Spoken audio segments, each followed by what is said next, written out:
आज हम नई बुक के साथ आए हैं, ask and it is given. तो ये इनके जो राइटर हैं, ये हस्बैंड वाइफ हैं, एस्टर हिक्स और जेरी हिक्स। तो इन्होंने ये मिलकर ये बुक लिखी है। इसके बारे में हम और जानकारी लेंगे। उससे पहले हम थोड़ा सा जानकारी लेते हैं कि लॉ ऑफ अट्रैक्शन होता क्या है, क्योंकि जो पहले मेरे साथ जुड़ चुके हैं उन्हें काफ़ी कुछ लॉ ऑफ अट्रैक्शन के बारे में पता है। जो अभी नए ऐड हुए हैं उन लोगों को शायद ना पता हो, लेकिन ये इतना कॉमन अब आजकल यूज़ हो रहा है लॉ ऑफ अट्रैक्शन। तो होता क्या है लॉ ऑफ अट्रैक्शन? जैसे हम बचपन से हमारा जो जब हम पैदा हुए थे, तो हम बिल्कुल कुछ भी जो हमारा जो माइंड था, जो हमारी माइंड था वो बिल्कुल खाली था। उसमें कुछ भी नहीं था। तो हम कभी हमें ना डर लगता था, किसी ने बोला कि यहाँ से कूद जाओ, यहाँ से फलांग जाओ, तो हम हर चीज़ कर लेते थे। और हमारे अंदर ना तो कोई ऐसी चीज़ थी कि जिससे हम कुछ बहुत ज़्यादा एनालाइज़ करें, अपना लॉजिक लगाएँ। लेकिन जैसे-जैसे हम बड़े होते गए, हम जब कोई टीवी शो देखते थे ही मैन का या फिर स्पाइडरमैन का, तो हम सोचते थे शायद ऐसे लोग होते होंगे, या मम्मी ने बोला कि सांता क्लॉज़ आकर तुम्हें गिफ्ट दे के जाता है रात में, और उन्होंने रात में रख दिए गिफ्ट हमारे लिए, तो हमें लगता था शायद सांता क्लॉज़ ही दे गया हो। और मतलब बहुत ही हमारी जो जीवन था जब बचपन में, वो बिल्कुल ही अलग तरह का था। अगर हम इमेजिन करें बचपन से और अब तक, तो वो जीवन हमारा बदल चुका है। वो क्यों बदला है? क्योंकि हमारे अंदर बहुत सारे बिलीफ हमारे पेरेंट्स ने, हमारे समाज ने, हमारे टीचर्स ने डाल दिए हैं। और वो जो बिलीफ इतने स्ट्रॉन्ग होते गए हमारे बिलीफ्स, कि हम उनको सच मानने लगे। काफ़ी बिलीफ्स तो ऐसे थे कि जो बिलीफ होने ही नहीं चाहिए थे, और वो हमारे अंदर डाल दिए गए। जैसे ऐसे बिलीफ डाल दिए गए कि पैसा पेड़ पर नहीं उगता है, तुम्हें मेहनत करनी पड़ती है तभी पैसा कमाया जाएगा। और अ, तुम बहुत कोई किसी को डाल दिया कि तुम कुछ काम नहीं करने के लायक हो, तुम सिर्फ खेलते रहते हो, तुम पढ़ाई कब करोगे, तो तुम आगे सफल नहीं हो पाओगे अगर पढ़ाई नहीं करोगे। तो ऐसे-ऐसे इतने सारे बिलीव्स हमारे अंदर डाल दिए, जो कि हम उन पर विश्वास होने लगा हम पे। हमने 1-2 बार किसी पर गुस्सा कर दिया, तो हमारे अंदर ये बिलीफ डाल दिया गया, तुम बहुत गुस्सा होते हो, तुम बहुत गुस्से वाले इंसान हो। तो हम ये समझने लगे कि हाँ, शायद हम गुस्सा करते हैं। तो वो उस चीज़ पर हमारा फ़ोकस जाने लगा और हम वाक़ई गुस्से वाले इंसान बन गए। तो कई चीज़ें हमारे अंदर लोगों ने डाली,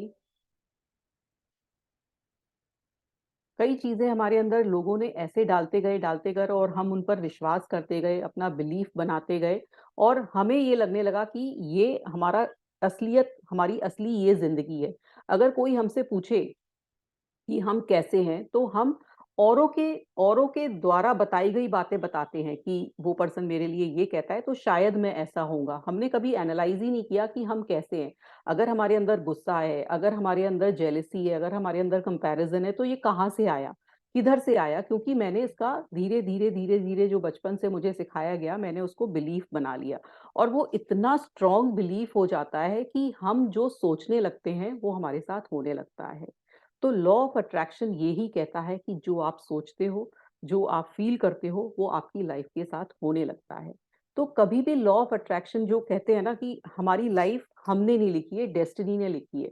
ये हमारे जीवन में भगवान ने हमें दिया हुआ है, जैसे कि कई पंडित बोलते हैं, एस्ट्रोलॉजर्स बोलते हैं कि आपकी ये जन्म पत्री मिल गई है और आप इसी के अकॉर्डिंग ही आपकी लाइफ़ इसी तरह से होएगी। कई चीज़ें हमें प्रारब्ध से मिलती हैं, जो हमारी पास्ट लाइफ, जो हमारा रहा होता है, संचित हमारे जो कर्म होते हैं इतने सालों के, कुछ पार्ट हमारा उससे मिलता है, लेकिन सारा मतलब मान लीजिए 10% या 20% आपका संचित कर्म से बना होता है, लेकिन 80% लाइफ हम अपनी बना रहे होते हैं इस जीवन में ही। अब हम कैसे अपनी लाइफ बनाएँगे, ये सिर्फ़ हमारे ऊपर डिपेंडेंट है। हम किसी पर ब्लेम नहीं कर सकते कि इसके कारण मेरी लाइफ में खराब हुआ या उसके कारण मेरी लाइफ में खराब हुआ। जो हो रहा होता है, वो मेरी लाइफ के कारण होता है। तो थोड़ा-सा और जानते हैं, मैं थोड़ा स्लाइड शेयर करती हूँ।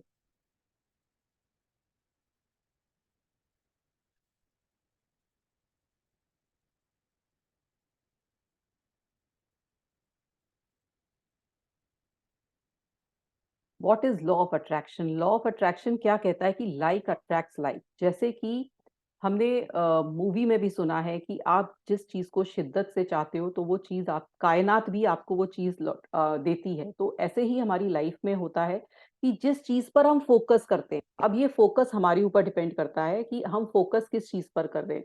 जिस चीज पर हम फोकस करते हैं तो हमारा अटेंशन जिस चीज पर जाता है वो चीज हमारी लाइफ में होने लगती है। अब आप देखिए कि आप बचपन से अपने बारे में कभी सोचिए आंख बंद करके कि आपकी लाइफ में आपने जो चाहा वो मिला। क्योंकि मैंने इसके बारे में सोचा तो मुझे बहुत सारी चीजें पता चली कि जो चीज मैंने मांगी, चाहे वो ठीक थी या नहीं थी, जिस पर मैंने फोकस किया वो मेरी लाइफ में होने लगा। मे बी क्योंकि मैं बहुत ज़्यादा लॉ ऑफ अट्रैक्शन नहीं जानती थी तो थोड़ा टाइम में हुआ, लेकिन वो हुआ ज़रूर लाइफ में। तो ये देखिए कि आप जो भी कर रहे हैं लॉ काम कर रहा है, मतलब ये लॉ ऑफ अट्रैक्शन इस दुनिया में काम करता है, चाहे आप इसको माने या ना माने। ये जो लॉ ऑफ अट्रैक्शन है ये एक लॉ है, मतलब एक नियम है। जैसे लॉ ऑफ ग्रेविटी है कि कोई चीज हमने ऊपर से गिराई तो वो नीचे ही आती है, कोई भी चीज ऊपर हम उछालते हैं तो वो नीचे ही आती है, ऊपर नहीं चली जाती है। तो ये लॉ ऑफ ग्रेविटी है, तो वो बिल्कुल ठीक वो वैसे ही काम करता है जैसे रेड लाइट पर हमें रुक जाना होता है, तो वो एक लॉ है, एक गवर्नमेंट का बनाया हुआ लॉ है। ऐसे ही लॉ ऑफ अट्रैक्शन एक लॉ है कि वो काम करता है, चाहे हम उस पर ध्यान दें चाहे ना दें।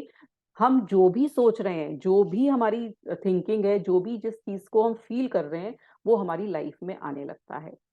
तो ये इतना पावरफुल लॉ है कि जो भी आप लाइफ में सोचेंगे चाहे नेगेटिव या पॉजिटिव वो आपकी लाइफ में होने लगता है। अब हम उसके बारे में थोड़ा सा और पढ़ते हैं कि जो भी चीजें पर आप ध्यान केंद्रित करते हो वो आपकी लाइफ में आकर्षित होने लगती हैं। अब चाहे आप किसी अच्छी चीज पर करेंगे, जैसे कि आप दिन भर अपने थॉट्स को देखिए, हमारे हमारे जो लाइफ में जो पूरे दिन भर में हमारे 1 मिनट में ही हमारे 60 से 70 हजार थॉट्स आ जाते हैं। अगर आप आंख बंद करके बैठेंगे तो कभी कुछ कभी कुछ कभी कुछ कभी कुछ आपके दिमाग में चलता ही जाता है। उसे हम वॉन्डरिंग कहते हैं कि हमारा दिमाग वॉन्डर करता रहता है, और इतना वॉन्डर करता है कि उसमें हजारों तरह के थॉट्स आते हैं। और जो थॉट्स आते हैं वो मोस्टली नेगेटिव होते हैं। उसमें से 80% या 90% जो थॉट्स होते हैं वो नेगेटिव होते हैं। तो आप क्या कर रहे हैं कि आप अपने अंदर वो नेगेटिव ही थॉट्स लेकर जा रहे हैं, तो मोस्टली क्या चीज हो रही है, आपका अटेंशन नेगेटिविटी की तरफ जा रहा है, तो नेगेटिव हमारी लाइफ में आता है। जिन लोगों को ये लॉ पता चल चुका है वो अपनी लाइफ को पॉजिटिव की तरफ लेके जा रहे हैं, और उनको पॉजिटिव की तरफ ही उनकी लाइफ मोल्ड हो रही है, और लॉ उनका पॉजिटिविटी लेकर आता है लाइफ में। लेकिन हम क्या करते हैं कि हम मोस्टली यही सोचते रहते हैं, इसने ये क्या, इसने फिर ऐसा कहा, उसने वैसा कहा, मेरा मेरे मेरे बॉस ने ऐसा कहा, मेरी वाइफ ने ऐसा कहा, मेरे हस्बैंड ने ऐसा कहा, मेरे ये कोलीग्स ने ऐसा कहा। जो हम गलत सलत जो भी है, हम हमेशा नेगेटिव ज्यादा सोच रहे होते हैं बजाय पॉजिटिव के।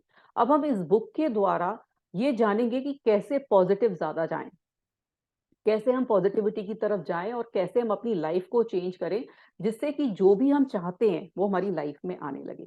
उसके लिए हमें अपना जो है पॉजिटिव थिंकिंग बहुत ज्यादा करनी है और नेगेटिव को हमें छोड़ना है। तो बेसिकली लॉ ऑफ अट्रैक्शन यही कहता है कि जो चीज आप लाइफ में सोचेंगे वो आपकी लाइफ में आकर्षित होने से लगती है। लॉ ऑफ अट्रैक्शन मतलब आकर्षण का नियम, जो आप चाहते हैं जीवन में और उसके बारे में अगर आप सोच रहे हैं, बार-बार सोच रहे हैं और पॉजिटिव होकर सोच रहे हैं, तो वो आपकी लाइफ में होने लगेगा। और जो चीज़ आप नहीं चाहते हैं और फिर भी उसके बारे में सोच रहे हैं कि नहीं मुझे मोटा नहीं होना है, मुझे मोटा नहीं होना है, मुझे मोटा नहीं होना है, तो वो आप मोटे होने लगोगे, क्योंकि आपका फ़ोकस गया गया, आपका जो लॉ वो जो है, जो माइंड है वो नहीं नहीं जानता है।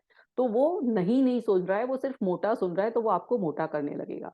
तो इसलिए क्या होता है कि जो लॉ है वो यही कहता है कि जो चीज़ आप नहीं चाहते हो उसके बारे में ना सोचो, जो चाहते हो उसके बारे में सोचो।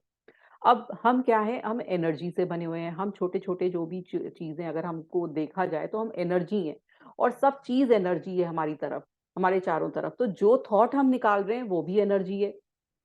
मतलब मान लीजिए मुझे 10 करोड़ रुपए चाहिए अपनी लाइफ में, तो 10 करोड़ रुपए जो मेरा ये थॉट है, ये भी एनर्जी है, और ये 10 करोड़ ब्रह्मांड में है, यूनिवर्स में है।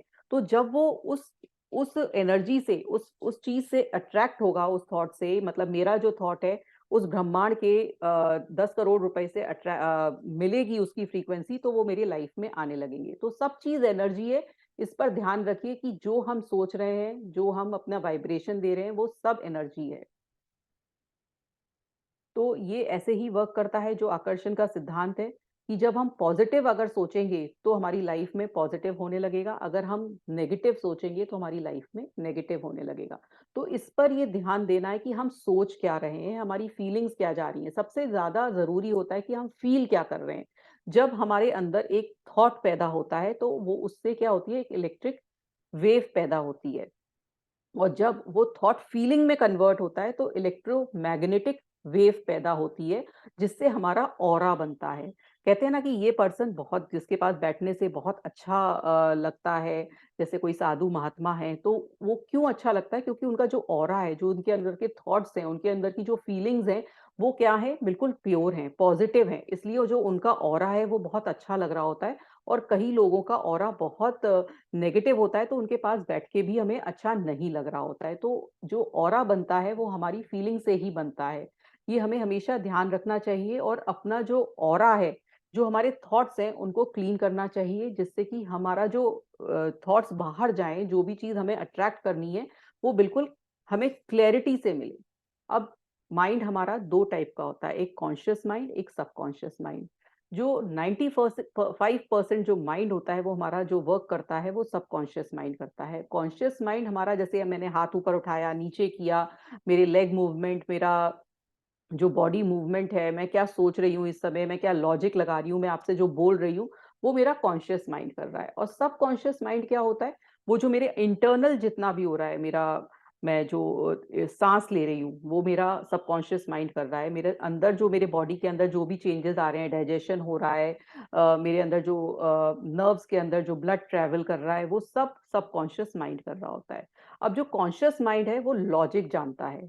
और इतने टाइम के बाद हमारा जो कॉन्शियस माइंड है, उसके अंदर इतने बिलीफ बन गए होते हैं कि वो उन्हीं पर चल रहा होता है। अब सबकॉन्शियस माइंड क्या होता है, वो बिल्कुल भोला होता है। वो बिल्कुल भोला है, उसको नहीं पता कि सच सही क्या है या गलत क्या है। जो कॉन्शियस माइंड उसको बता रहा है, वो उसको सोच रहा है कि यही सही है। अगर कॉन्शियस माइंड उससे कह रहा है कि नहीं ऐसा नहीं करना है, तो सबकॉन्शियस माइंड सोच रहा है नहीं मुझे ऐसा नहीं करना है। तो सबकॉन्शियस माइंड को कुछ नहीं पता है, उसको जो आप बताओगे वो मान लेगा। अब कॉन्शियस माइंड कह रहा है कि नहीं मुझे इस कोई गर्म चीज को टच करने से अ, अ, परेशानी हो जाएगी या मुझे जल जाऊँगा मैं। तो सबकॉन्शियस माइंड ने बिलीव कर लिया कि मैं इसको टच करने से, जो गरम चीज़ है उससे जल सकता हूँ। तो वो हमेशा जब भी कोई गरम चीज़ देखेगा वो हमें रोक देगा। ये हमारा सबकॉन्शियस माइंड करता है कि नहीं इसके पास मत जा, नहीं जाना है, ये हमें जला देगा। तो ये हमें बहुत ज़्यादा ध्यान देना है कि सबकॉन्शियस माइंड में हम क्या पहुँचा रहे हैं। हमारा सबकॉन्शियस माइंड में हम को उसको चेंज भी कर सकते हैं विद टाइम, क्योंकि अब हमने इतने, जब हम बड़े हो जाते हैं तो हमारा बिलीफ इतना स्ट्रांग हो जाता है कि अपने सबकॉन्शियस माइंड को हम चेंज करने में हमें बहुत टाइम लगता है।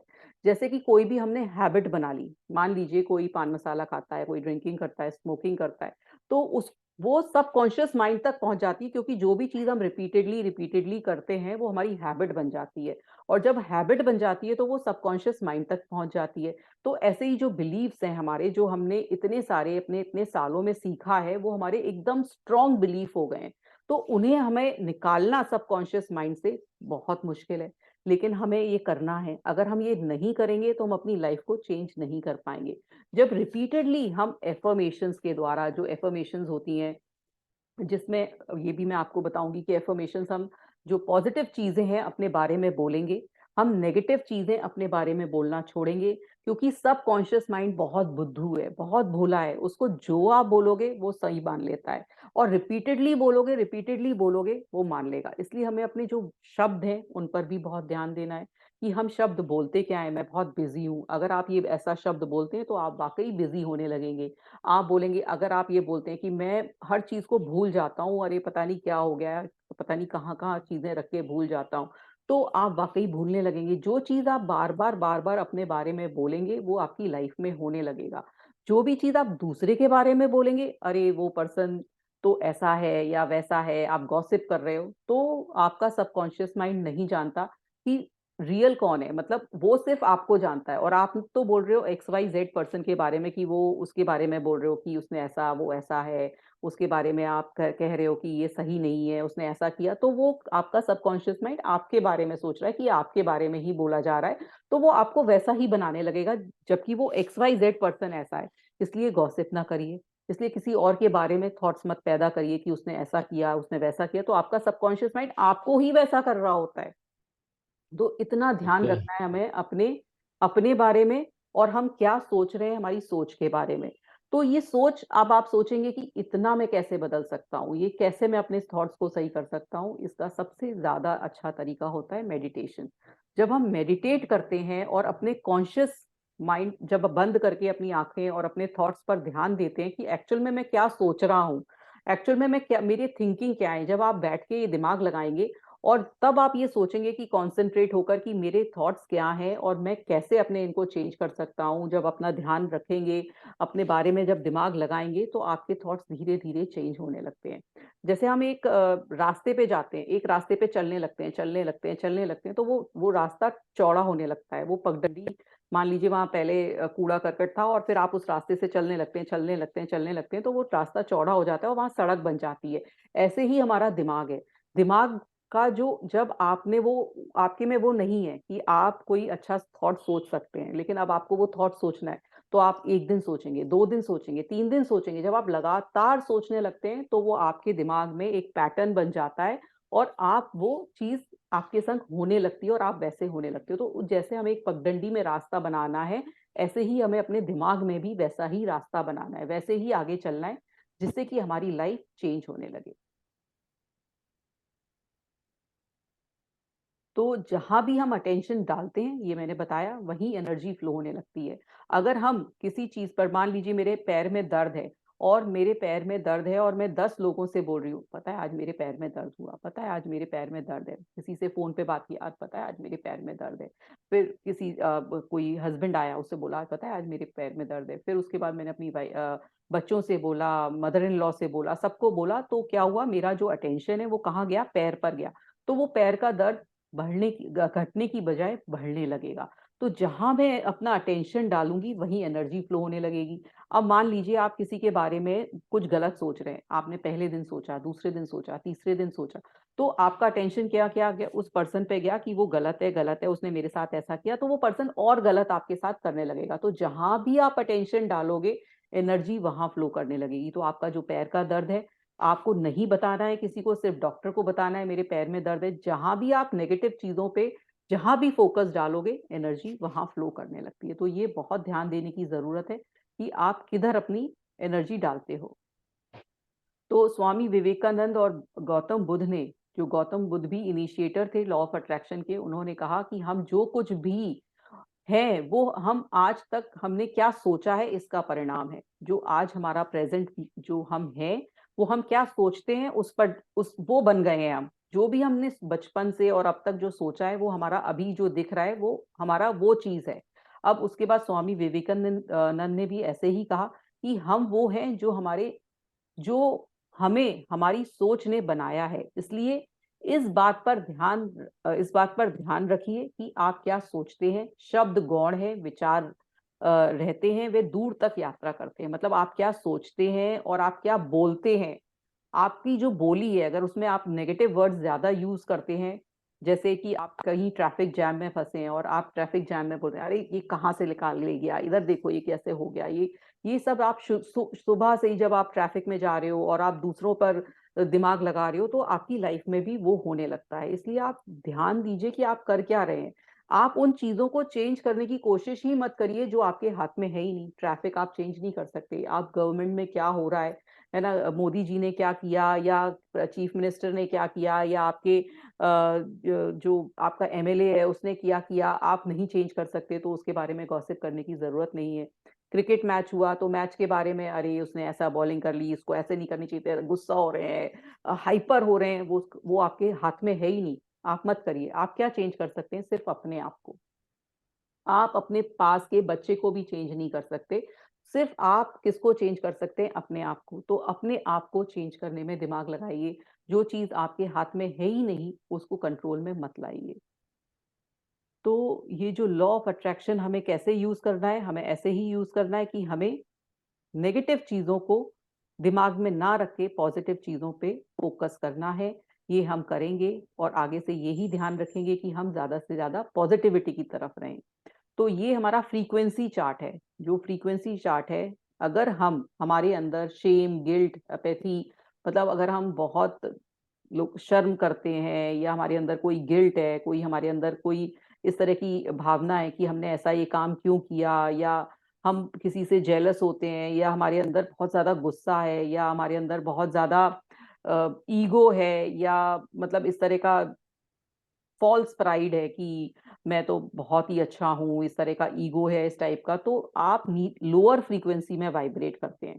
अगर आप लोअर फ्रीक्वेंसी में वाइब्रेट करेंगे, जो ये वाली फ्रीक्वेंसी है जिसमें लिखा है कॉन्ट्रैक्टेड, अगर आप नीचे वाली फ्रीक्वेंसी में वाइब्रेट करेंगे तो आपके जो सपने हैं, आपकी जो ख्वाहिशें हैं, वो पूरी होने में टाइम लगता है या फिर होती ही नहीं है, क्योंकि आपका दिमाग सिर्फ नेगेटिव चीजों में ही लगा हुआ है और पॉजिटिव में नहीं लगा है। तो हमें पॉजिटिव फ्रीक्वेंसी में रहना है, यानी कि शांति की, पीस की, खुशी की, प्यार की।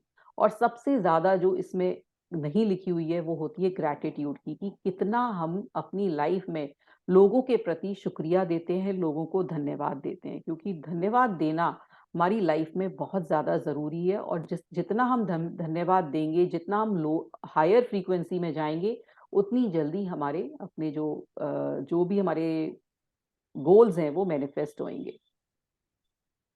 एक और फ्रीक्वेंसी चार्ट है जिसमें यही बताया है कि हम नीचे वाली फ्रीक्वेंसी में, ज्यादातर हम नीचे वाली फ्रीक्वेंसी में वाइब्रेट करते हैं। जरा सा हमारे साथ कुछ हुआ, किसी ने हमसे कुछ कह दिया, हमें गुस्सा आ जाता है, हमें किसी ने हमारा बच्चा कहीं जा रहा है बाहर, तो हम फियर करते हैं, डरते हैं, मतलब पता नहीं कहाँ से चीजें आ जाती हैं, क्योंकि शायद हमारे पुराने बिलीफ्स ऐसे होते हैं कि हमारे अंदर ये डाल दिया गया है कि अगर कोई कहीं जाएगा तो डरना चाहिए, या कुछ हमने देख लिया लाइफ में, किसी के साथ कुछ ऐसा हो गया तो हमें डर आ जाता है। कहीं हमें बहुत दुख होता है, कई लोगों को उस दुख में ही पड़े रहते हैं, कई लोग किसी को माफ नहीं करते हैं, वो उसी में गुस्से में ही अपने जो कहते हैं ना, उस दर्द में जी रहे होते हैं, या उस गुस्से में जी रहे होते हैं कि उसने मेरे को ऐसा क्यों किया, उसने मुझे धोखा क्यों दिया, परेशान क्यों किया। तो ये सब जब हम नीचे वाली फ्रीक्वेंसी में वाइब्रेट करेंगे तो हमारा कुछ अच्छा नहीं होगा। तो हमें जब भी कुछ अपना लाइफ में अच्छा करना है तो हमें हायर फ्रीक्वेंसी की तरफ जाना ही पड़ेगा। इस बुक में और डिटेल में बताया है कि कैसे हमें अच्छी जो फ्रीक्वेंसी में है कैसे जाना चाहिए और क्या क्या उसका यूज होता है, वो हम डिटेल में इस बुक के चैप्टर्स के द्वारा पढ़ेंगे। अब मैनिफेस्टेशन क्या होता है, ये आपने आजकल वर्ड बहुत सुना होगा कि मैनिफेस्टेशन, मैंने ये मैनिफेस्ट कर लिया, लाइफ में ऐसा मैनिफेस्ट कर लिया। तो मैनिफेस्ट यही होता है, जो हमारे गोल्स होते हैं वो हमने उस जगह अटेंशन डाल दिया। मान लीजिए मेरा गोल है कि मुझे एक कार चाहिए, है ना, मुझे एक कार चाहिए और मुझे कार के बारे में बिल्कुल क्लैरिटी होनी चाहिए कि मुझे, हाँ, BMW कार चाहिए। और मैंने वहां अपना फोकस डाल दिया तो वो मेरी लाइफ में मैनिफेस्ट हो गया, मतलब वो मुझे मिल गया। तो ये होता है मैनिफेस्टेशन। तो हम ये बहुत सारी जो इसमें इस बुक में भी करीब 22 टेक्निक्स बताई हैं मैनिफेस्टेशन की, वो भी हम जानेंगे इस बुक के द्वारा। अब हम कैसे अपनी चीजों को अट्रैक्ट करते हैं अपनी लाइफ में, तो वो क्या होता है, जो हम बोल रहे हैं, है ना, उनके द्वारा फिर जो बोल रहे हैं वो हमारे थॉट्स बन रहे हैं, मतलब हम विचार कर रहे हैं, फिर विचार से हमारी फीलिंग्स निकल रही हैं। अगर हमारी फीलिंग्स नहीं निकलती हैं, मान लीजिए कि मुझे एक BMW कार चाहिए, तो मुझे फील आना चाहिए कि मैं उसमें बैठी हुई हूँ, मैं उसको कार को चला रही हूँ, उस कार का इस तरह का सीट कवर्स हैं, उसमें इस तरह का स्टीरियो लगा हुआ है और उसमें इतनी लेग स्पेस है। और तो वो कैसे पता चलेगा, जब तक मुझे BMW मैंने देखा नहीं होगा। तो मैं वीडियोस देख सकती हूँ BMW के, मैं जाकर जहां पर कहीं BMW कार सेल होती है वहां जाके टेस्ट ड्राइव ले सकती हूँ। तो मुझे वो फील आना चाहिए। जब तक मुझे फील नहीं आएगा और जो फीलिंग से वाइब्रेशन नहीं निकलेगी, तब तक मुझे चीजें नहीं मिलेंगी। तो इसलिए जो भी आपको चीज चाहिए उसका फील आना चाहिए, आपको बोलने से नहीं मिलेगा मुझे 10 करोड़ रुपया चाहिए। 10 करोड़ रुपए से आप करेंगे क्या, पहले पहले आपको वो फीलिंग आनी चाहिए कि हाँ मुझे घूमने जाना है, उससे मुझे वर्ल्ड टूर करना है, या मुझे कोई बड़ा कोठी लेनी है या बड़ा बंगला लेना है। तो 10 करोड़ का आप करेंगे क्या, वो आपको पूरा क्लैरिटी से पता होना चाहिए। फिर वो फीलिंग आनी चाहिए, जब फीलिंग आएगी तो वो वाइब्रेशन में बदलेगी, और वाइब्रेशन वो आपको चीज अट्रैक्ट करके लेकर आएगी।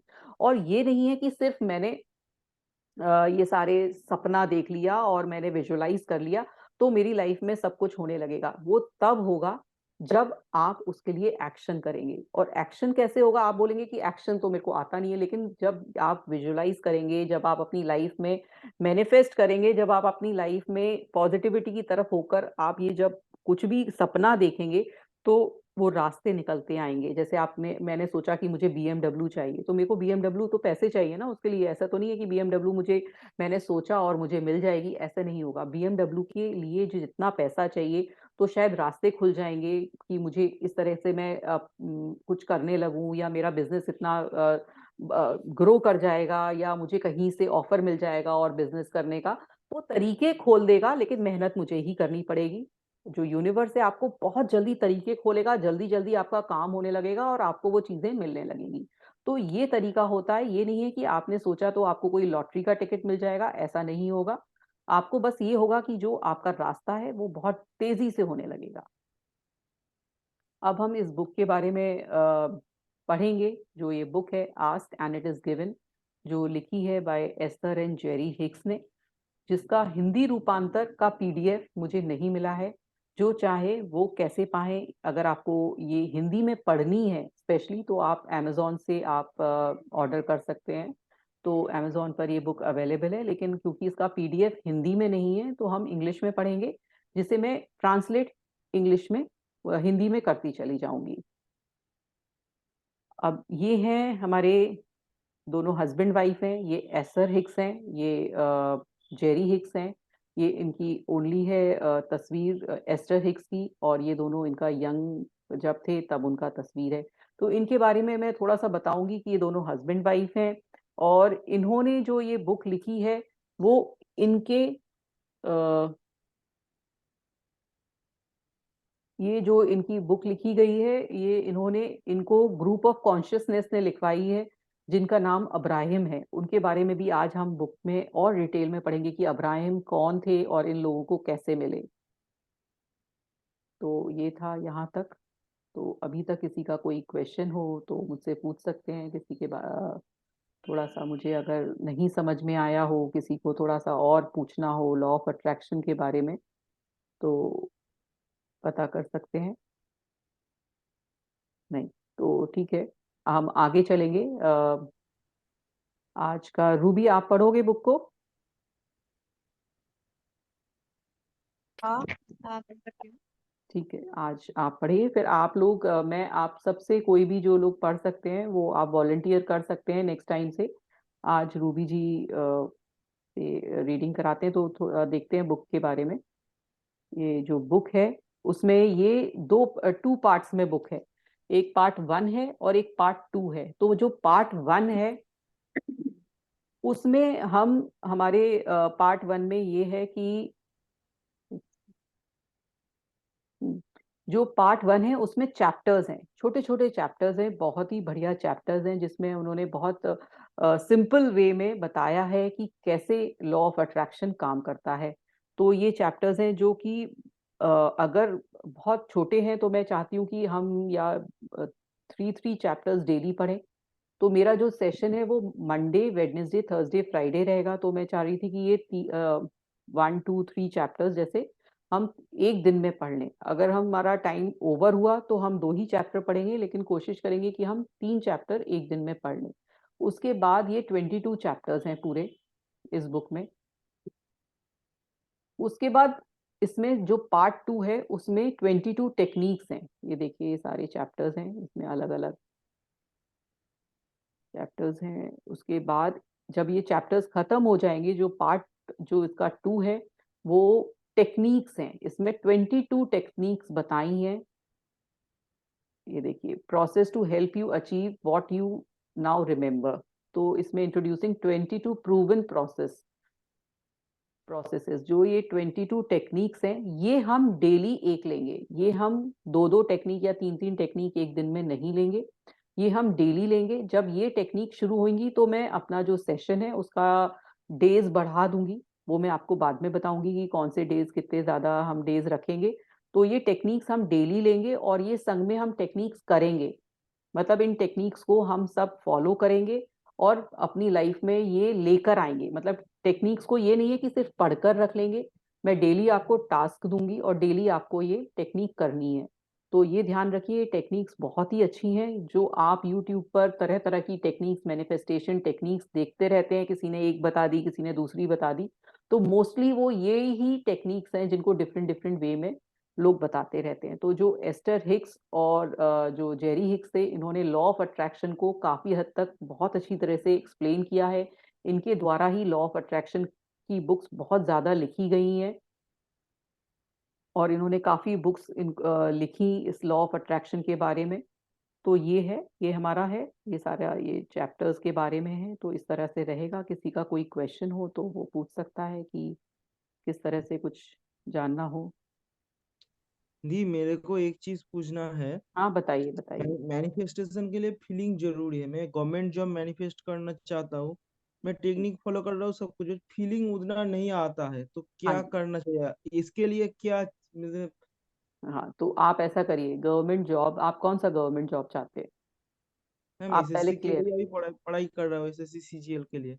है ना? तो आप मतलब क्या होता है, मतलब उसमें उसको जॉब क्या मिलेगी आपको, इनकम टैक्स, है ना? इनकम टैक्स पे जॉब मिलता इनकम है। टैक्स की मिलेगी ना। तो आप इनकम टैक्स ऑफिसर्स के बारे में पढ़िए, है ना? उनके बारे में अगर कोई वीडियोस हो वो देखिए कि कोई इनकम टैक्स ऑफिसर है वो कैसे काम कर रहा है ना? या कैसे इनकम टैक्स का काम होता है। तो जब आप इनकम टैक्स के बारे में पढ़ेंगे ना कि होता क्या है, कैसे इनकम टैक्स ऑफिसर काम करता है, तो आपको तब फीलिंग जनरेट होगी। आपको अभी पता ही नहीं है कि आपको एक्चुअल में करना क्या है आगे। जब आप ये सोच लोगे ना कि ये फोकस होके कि मुझे इनकम टैक्स ऑफिसर ही बनना है, और इनकम टैक्स ऑफिसर ऐसे करता है, जैसे मुझे इनकम टैक्स ऑफिसर के बारे में ये पता है क्योंकि मैं बिजनेस, मेरे पेरेंट्स बिजनेस फील्ड से रहे हैं, कि इनकम टैक्स ऑफिसर आते हैं तो रेड करते हैं, क्योंकि ब्लैक मनी होता है ये जो बिजनेसमैन के पास, तो वो डरते हैं इनकम टैक्स ऑफिसर से। तो आपको क्या बिलीफ है, तो आप जानिए इनकम टैक्स, जैसा मेरे दिमाग में इनकम टैक्स ऑफिसर बहुत हायर ग्रेड का ऑफिसर होता है, क्योंकि भाई सारे बिजनेसमैन इनकम टैक्स ऑफिसर से डरते हैं। तो आप क्या है, तो वो वाली फीलिंग जनरेट करिए इस तरह से। जी मैम। आया समझ में? तो जी जी। इस तरह से होता है कि हम उसके बारे में क्या फील करते हैं, मुझे वो इनकम टैक्स ऑफिसर बनकर करना क्या है, मैं क्या क्या कर सकता हूँ, ये सब चीज जानिए आप।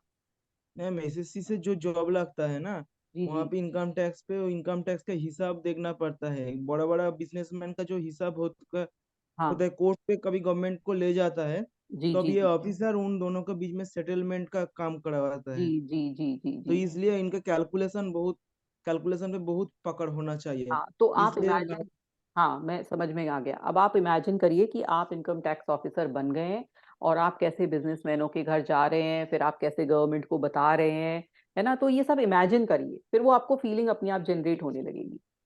फिर आपको जी मैम। ये इतनी सैलरी मिल रही है, उस सैलरी के बारे में भी जानिए कि कितनी सैलरी मिलती है इनकम टैक्स ऑफिसर को। फिर आप वो देखिए कि वो चेक मेरे बैंक अकाउंट में आ रहा है। तो इस तरह से देखिए, फिर आपको शायद एक घर भी मिलेगा बंगला रहने के लिए, तो वो इस तरह का बंगला है, मैं उसमें रह रहा हूँ। तो उस तरह से सारी चीजें बनाइए, आप एक स्टोरी बनाइए, तो वो आपका लाइफ में होने लगेगा। ठीक है ना? और पढ़ाई संग में करते रहिए, अपना पूरा वर्क अपना उस पर फोकस करिए, पढ़ाई पर। जी मैम। जी। तो ये है हमारा जो इसका जो फर्स्ट, ये जो 0 चैप्टर्स हैं, आज से चैप्टर शुरू नहीं होगा, आज ये 0 चैप्टर है। तो ये है जो जेरी हिक्स ने बताया है कि कैसे उन्हें अब्राहम मिले, कैसे अब्राहम ने मैं थोड़ा सा आपको पहले ही बता दूं कि क्या था, कि जो जो अब्राहम हिक्स ने ये बुक लिखी है, एक्चुअल में है ऑथर एस्थर हिक्स और जेरी हिक्स, लेकिन Abraham Hicks group of consciousness है। मतलब हमारी हिंदी भाषा में हम कहेंगे कि आत्माएं हैं, काफी सारी आत्माओं का समूह है, जो कि एस्थर हिक्स में के ऊपर आता था, और वो एस्थर हिक्स को बताता था, मुंह से बुलवाता था, और जेरी हिक्स उसको लिखता था। तो इसके बारे में है, और ये देखेंगे कि उनको अब्राहम, मतलब वो जो ग्रुप ऑफ कॉन्शियसनेस, वो कॉन्शियसनेस मतलब वो आत्माएं कहाँ से मिली उनको। तो यहाँ से पढ़ेंगे रूबी जी, प्रीफेस।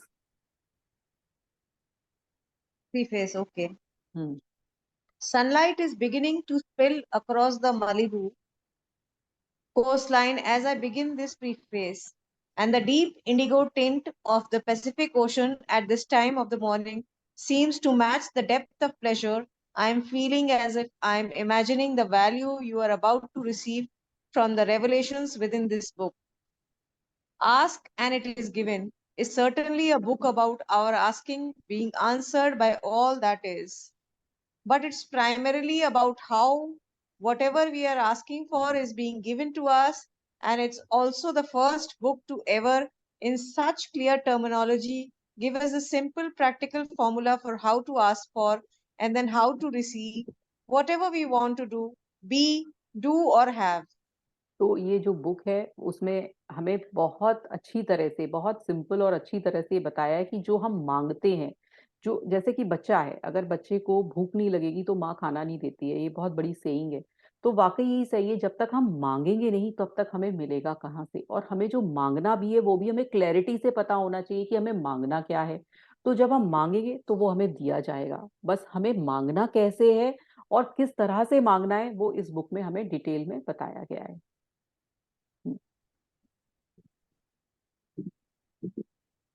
आगे पढ़ेंगे। Decades ago, while searching for plausible answers to my never ending quest to know what it is all about, I discovered the word ineffable, meaning incapable of being expressed in words. Ineffable coincided with a conclusion I'd formed reactive to it. I had decided that the closer we get to knowing the non physical, the fewer words we have for clearly expressing it, and so any state of complete knowing would also therefore be a state of ineffability. In other words, at this point in our time space reality, the non physical cannot be clearly expressed with physical words. तो वो बोल रहे हैं कि कई चीजें हैं जो हमें हमें नहीं समझ में आती हैं, कई चीजें ऐसी हैं जो कि हम एक्सप्रेस नहीं कर सकते वर्ड्स में। तो वो बता रहे हैं कि ऐसी चीजें हैं, कई चीजें जो हम ज्यादा पढ़ते जाते हैं या जब चीजें हैं ऐसी, तो कई चीजें हमें समझ में नहीं आती कि कैसे हम उनको वर्ड्स में समझाएं।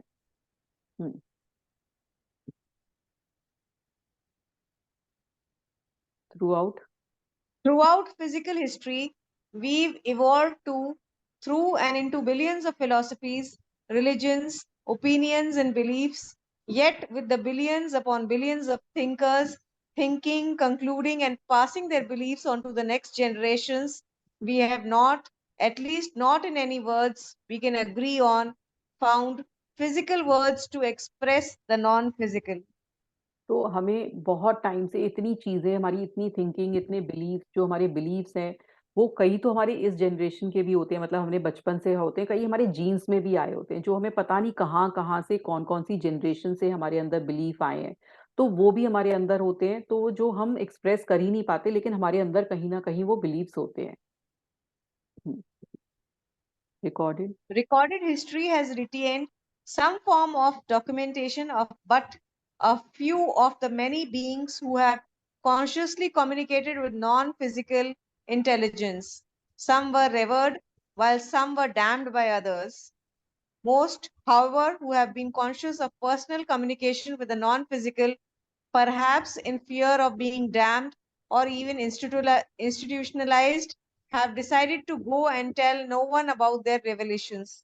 अब इन्होंने कुछ ऐसा चीजें बताई हैं कि कई चीजें ऐसी होती हैं कि लाइफ में फिजिकल फॉर्म में नहीं है, वो है तो सही हमारे चारों तरफ पर फिजिकल फॉर्म में नहीं है, और कई लोगों को वो दिखाई दे जाती हैं, जैसे आत्माएं हैं, है ना। कई चीजें हैं जो हमारी इंडियन लैंग्वेज में आत्मा कहते हैं, या कोई ऐसे लोग हैं जो कि पहले इस जीवन में थे, लेकिन उनकी वो किसी कारण से इस जीवन में नहीं है, तो वो विचरण करते हैं, तो वो कई लोगों को दिख जाते हैं और कई लोगों को नहीं दिखते हैं, और कई लोग डर जाते हैं उन्हें देखकर, और कई लोग उसको बताते भी नहीं है अगर कहीं किसी ने देखा भी होता है। तो ये उस नॉन फिजिकल चीजों के बारे में बता रहे हैं। Moses, Jesus, Muhammad, Joan of Arc, Joseph Smith, to name but a few of those better known to the English speaking world, were each outspoken recipients of non physical intelligence, most of whom met with quite untimely and horrible physical ends. And so, although each of us is directly receiving some form of non-physical guidelines.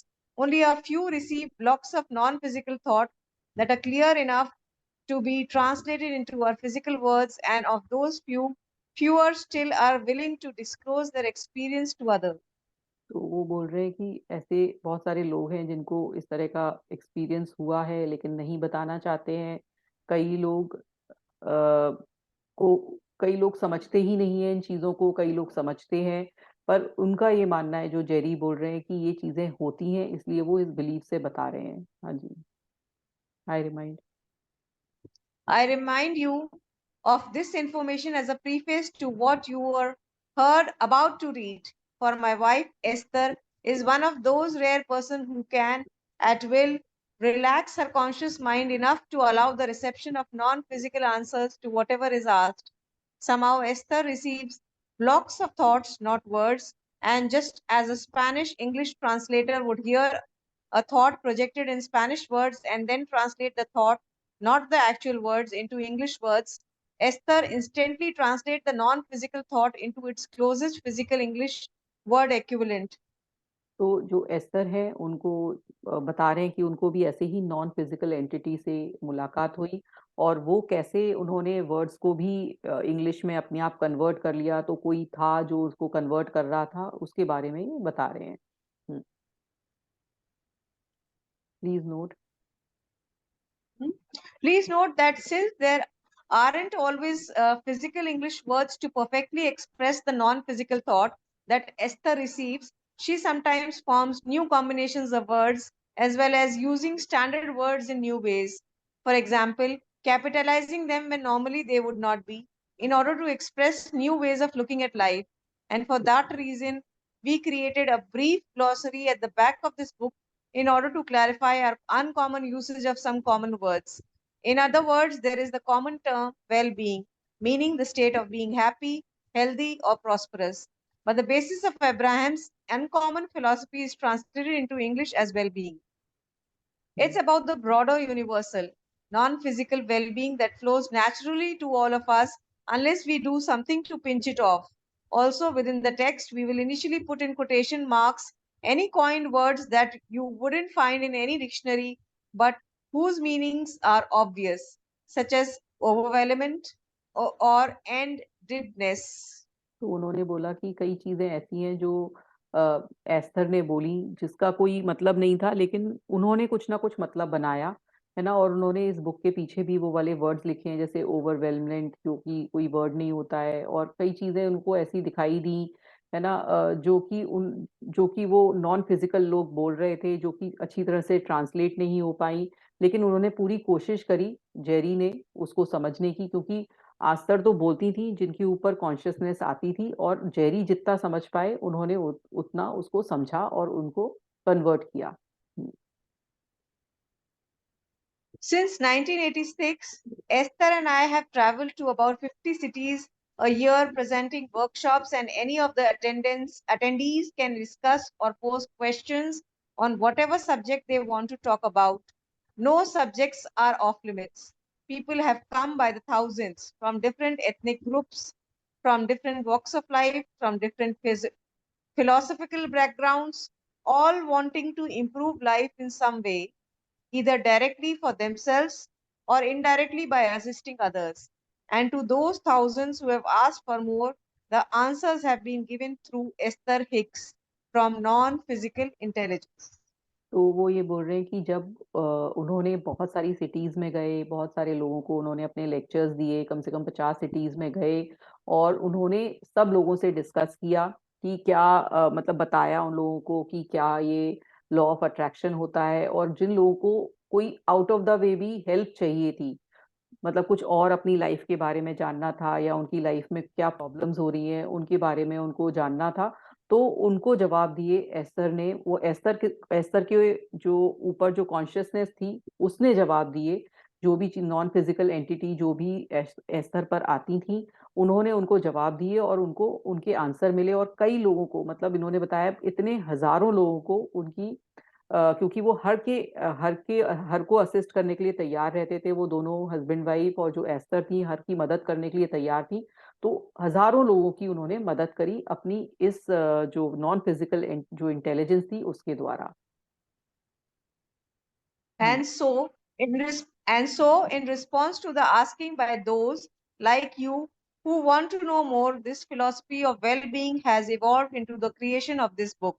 अब ये जो हम लोग भी जानना चाहेंगे कि क्या एक्चुअल में था, कि एक्चुअल में ये इतना लॉ ऑफ अट्रैक्शन जो एस्थर हिक्स ने हमें बताया by the group of consciousness, तो वो हम लोगों को भी अब ये फायदा देगी, ये बुक भी मदद करेगी। जो भी हमारी क्वेरीज हैं लॉ ऑफ अट्रैक्शन को जानने की, या कैसे हमें गोल मैनिफेस्ट करने हैं, वो सब हमें इस बुक के द्वारा पता चलेगा।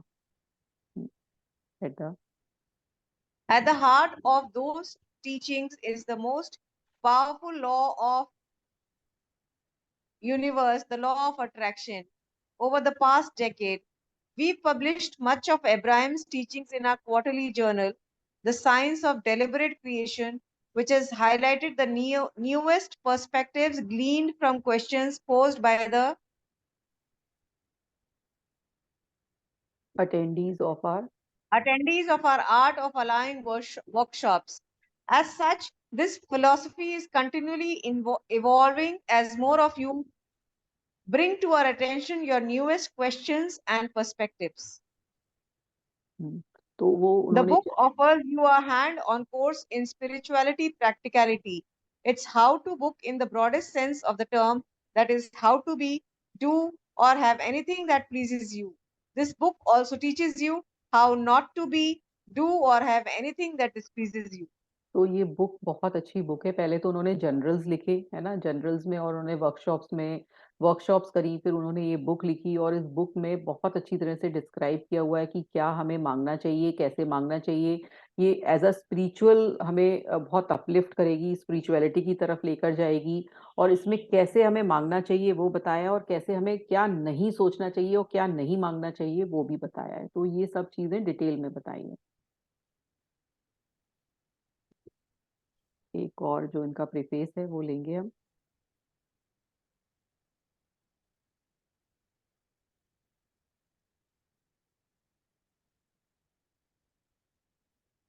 आया नहीं पेज? मैं यही देख रही हूँ आया क्यों नहीं।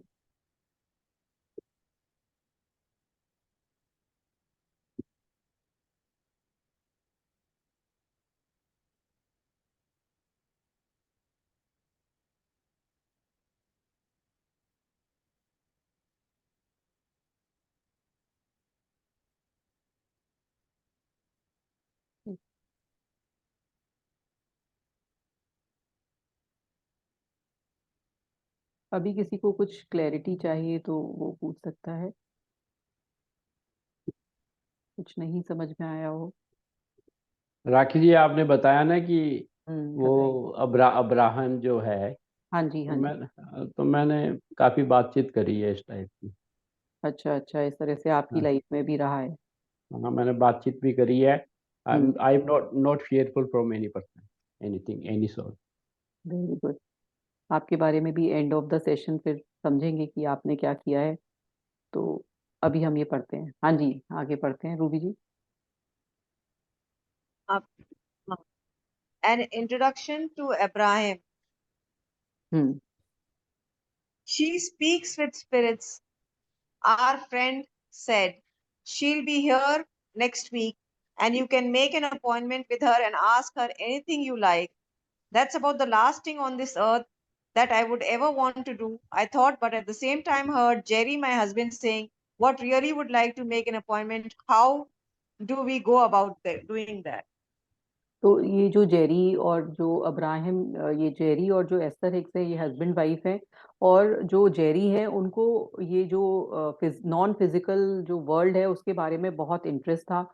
और जो उनकी वाइफ थी, जो एस्थर जो वाइफ है उनकी, वो उनको इतना नॉलेज नहीं था कि ये कोई नॉन फिजिकल एंटिटी भी होती है या कोई आत्मा की दुनिया भी होती है।